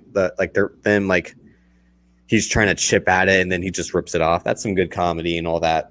But yeah, I mean, the next week will be the last episode. I mean, hopefully they end it on like a high note. I don't know what that could really mean. Shouts to Elaine, Julia Louis-Dreyfus, for showing up. Yeah. I mean, and again, John Walker, this man's a full lunatic now because he went and made his own fucking shield. Like, you are off the deep end, my guy. But the thing is, I knew where it was going. Yeah, because he becomes U.S. agent and all that. I'm just saying, but like in the context of like WWE took the gimmick, this man's still trying to be Ultimate Warrior. Yeah, he went from Jim Hellwig to the Ultimate Warrior. Yeah. To naming himself Warrior. Yeah. Yeah, just playing nothing else, just Warrior. When you walk into the bank, I'm Warrior. I'm like, bro, I'm 19. Hey, like he's on the stand and he says, I am Captain America. It's like, actually, we own the intellectual property to Captain America, so I don't think so. Right. But again, like Julia Louis-Dreyfus says, like, they don't own the shield. No one, like, it's paper. It's like Matthew McConaughey and Wolf of Wall Street. Like, it's the Wazi, it's a Uzi, Fugazi, it's fairy dust. Well, Falcon ran from the grind. He said he don't want the shield, so he got it now. I'm glad about that. Yeah. Like, he did the full Nike training montage, running, doing capoeira, getting blown up fast. I'm like, man, you ain't got no cardio, bro. But no, what's funny is you see Anthony Mackie, and you all know damn well that man is not capable of doing capoeira flips like John Morrison. How we know? If the man's doing, I bet you he could do it. That's not a face that could do capoeira flips, bro. He is from the South. They do backflips, bro. You versus the South, you gotta relax, bro. They just got special powers out in the South. He could definitely do a backflip, bro. And ain't shit else to do. You trying to backflip the fuck out the South? Realistically, like, I don't know why. I'm like, I thought the whole appeal of like the super serum was that only a few people could catch the shield. Again, that's the whole reveal of the Winter Soldier when he like catches a shield with a metal arm. Like, and Steve Rogers is like, oh shit. Like, well, see, he was able to catch it because he is Wakandan, probably. Who? Falcon. That's what I'm saying. Because they don't have any other African countries out there, apparently. In the no, they have Africa.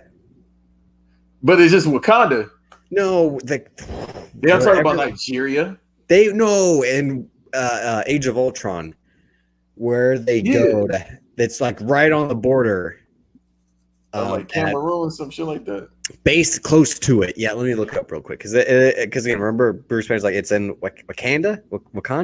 And then like, that's what I'm saying. They only talk about they go to the country right on the border of that, where they basically destroy it with the Hulk versus Hulkbuster fight. That's still fire too, by the way. That reveal of Wakanda when they talked about it in Age of Ultron. Well, because we know what it was setting up. Yeah, that's what I'm saying. That reveal, I was like, okay, here we go. Even though the reveal is 100 times better when T'Challa shows up in the fucking suit to chase down Bucky Barnes. Oh no, bro. When he tackles him on the rooftop and is like Civil War is still top 3 Marvel movie. oh no, yeah. But let me see, where are they in the story? They go to Wakanda. He says it like that, like how a white person would say. Oh, they don't say exactly where it is. Damn it. Like Tupac Shakur, like motherfuckers.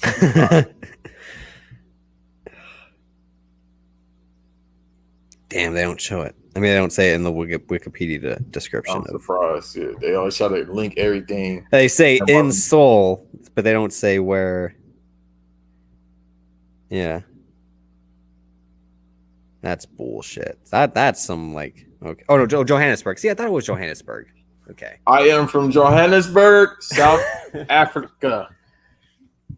But Fort Nelson.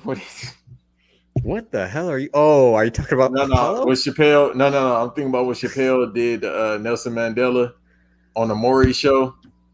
Was that the Maury show? Whatever show he was on. Oh, no, that lady that do the boot camp. I mean, he's doing Nelson Mandela. I don't remember.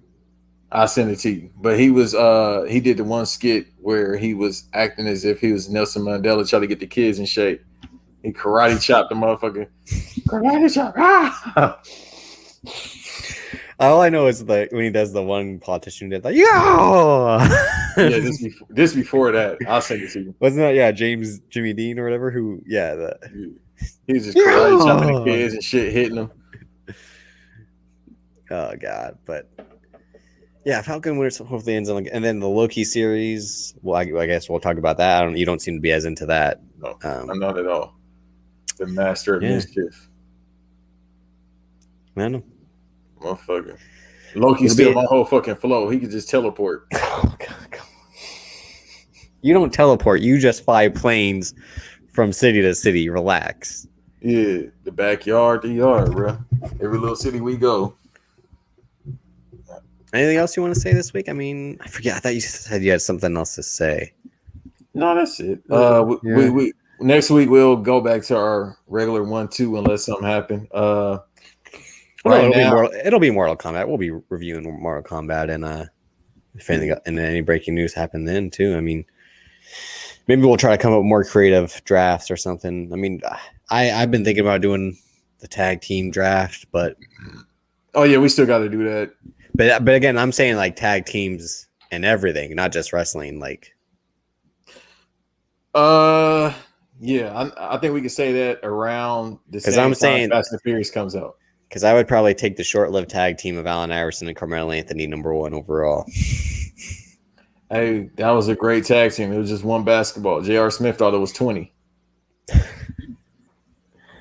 That's why it's only one basketball. These are two ball-dominant players, so.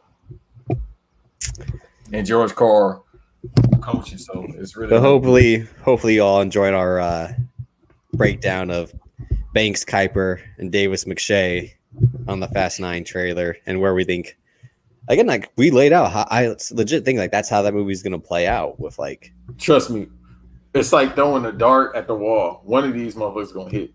I guarantee you, one of these ideas we have and other people have, it's gonna be true. It's not like we're the first people to say this either. But I mean, we kind of. I mean, I said on was that the second or third episode we ever did, where I'm like, Michael Rooker is playing their dad. You can make that. You can set that in stone. He's the clone. That Michael Rooker is going to be Vin Diesel, Jordana Brewster, and John Cena's dad. But yeah, I mean, oh yeah, we'll have to do the Mighty Ducks soon too. I'm behind on those episodes. Yeah, I haven't watched it. I keep forgetting to watch it. Again, no rush. Same for me, but I'm just saying, like, we'll do that one day too, because we'll talk about the movies more than the shows, more than the show. Oh, I mean, we will talk about the animated show. That fucking fuego. Yeah, no. That's one of my favorite shows ever. Take it, Wild Wing, Canard. This man be remembering lines. I don't remember no damn lines. God, fucking, what was my guy's name? God, no. God damn it. Oh shit! The main, like the guy who had the statue of something Drake. What's his name, Drake? Yeah, it was fucking. I remember it a couple weeks ago. Now I can't. Was it? Oh god, let me look it up real quick before we end the episode. Banks, where can they find you? Follow me at Banks No Rest. Oh, don't follow me. Just look and see what I'm working on. Banks No Rest 2. BANKSNOREST 2 on Twitter. Because I have more fun on Twitter than IG. You got a whole link tree too, right? What did you say last week? Bad bitch. Bad bitch alert. I got a link tree now. I don't have no OnlyFans. Drake Duquesne. Drake Duquesne. There we go. Yeah. Yeah. That's who the whole statue and the special mask that they put right on their duck bills. Basically the Tony Stark mask. Yeah, no. Yeah, no, that whole show fire, bro. That's around the same time I was watching the Buzz Lightyear show as well. Again, remember I said when Cal was on that John Cena should be the live action Buzz Lightyear. Coming soon. How you know they ain't gonna do it? They do. They fucking pay me. Yeah, I'm telling you, bro, it's gonna happen. Or at least give me a deal. Like at least let me come on, do something. Pay. If it's not a check, at least let me just pitch other ideas. I need a check, and I need a check from the other ideas. No, they definitely gonna do it, bro. It's gonna happen. But yeah, again, they were shooting electric pucks that explode. Out of their arms. My man had a fucking electric sword. And then with an eye patch. He was basically Snake Plissken. He had the eye. It's not Snake Plissken, Solid Snake with the eye patch and like the fucking hair. Yeah. Wait till Kurt Russell show up with an eye patch in this movie. I'm telling you. Hey, I never get mad seeing Kurt Russell. So I'm telling you, bro. It's Solid Snake. It's Metal Gear Solid. That's what's going on. You can find me on Twitter at Davis, aka Drip, Instagram Davis Colton DC. Make sure to follow at the BVD Pod on Twitter. I might be tweeting more stuff from there. I think starting now on Tuesdays, I think I'll review NXT as it happens live on the BVD Pod Twitter. Because this last week NXT was fucking phenomenal. Yeah, I gotta watch it. I missed out. So I might be trying to do more stuff with that. And then stay tuned to this pod for special episodes of stuff that might be coming up. I think I gotta tell Banks something I'm thinking of doing, but certain episodes might be hitting this feed. So if you're a fan of a pod, stay tuned. But again, make sure to subscribe, follow, rate, review, recommend. YouTube, Banks versus Davis, if you want to see the visuals, and that's where we also have lost episodes. Episodes where we talk about life shit. It's only really 2. Yeah, that's what I'm saying. Like, I mean, again, shouts to Josh for coming through on that. That's where we talk about life shit, aka women. I don't want to promote those on the feed. Yeah, no, we don't need to promote those. If y'all find it, y'all find it. Yeah. Don't ask questions in the future, though. I don't know what the fuck.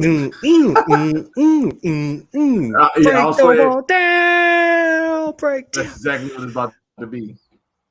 I am your Judas and your priest.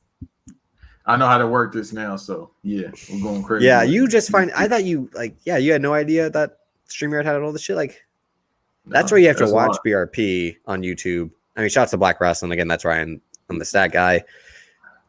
Every Friday. That's the only way I do watch it is on YouTube. It's on YouTube. Okay, yeah. So you see that like where they play like where the money reside and everything else. Like I didn't know that was on StreamYard though. White folks crazy. And I didn't know that was through StreamYard. Motherfucking. That's what I'm saying. So it's basically like a soundboard. So yeah, you if you get your own clips and save them, you can. Again, you should probably hit up this off-air stuff, but hit up Fam if you want to do more drops and stuff like that. Figure out how he saves them and does them, stuff like that. Because I got an idea what I'm about to do now. No, don't do what I think you're going to do. Yeah, no, I got a bunch of ideas. These video clips about to go crazy. Anyway, that was episode 6 of Banks versus Davis, the BVD pod. Thanks for listening and watching. Peace. Bye, y'all.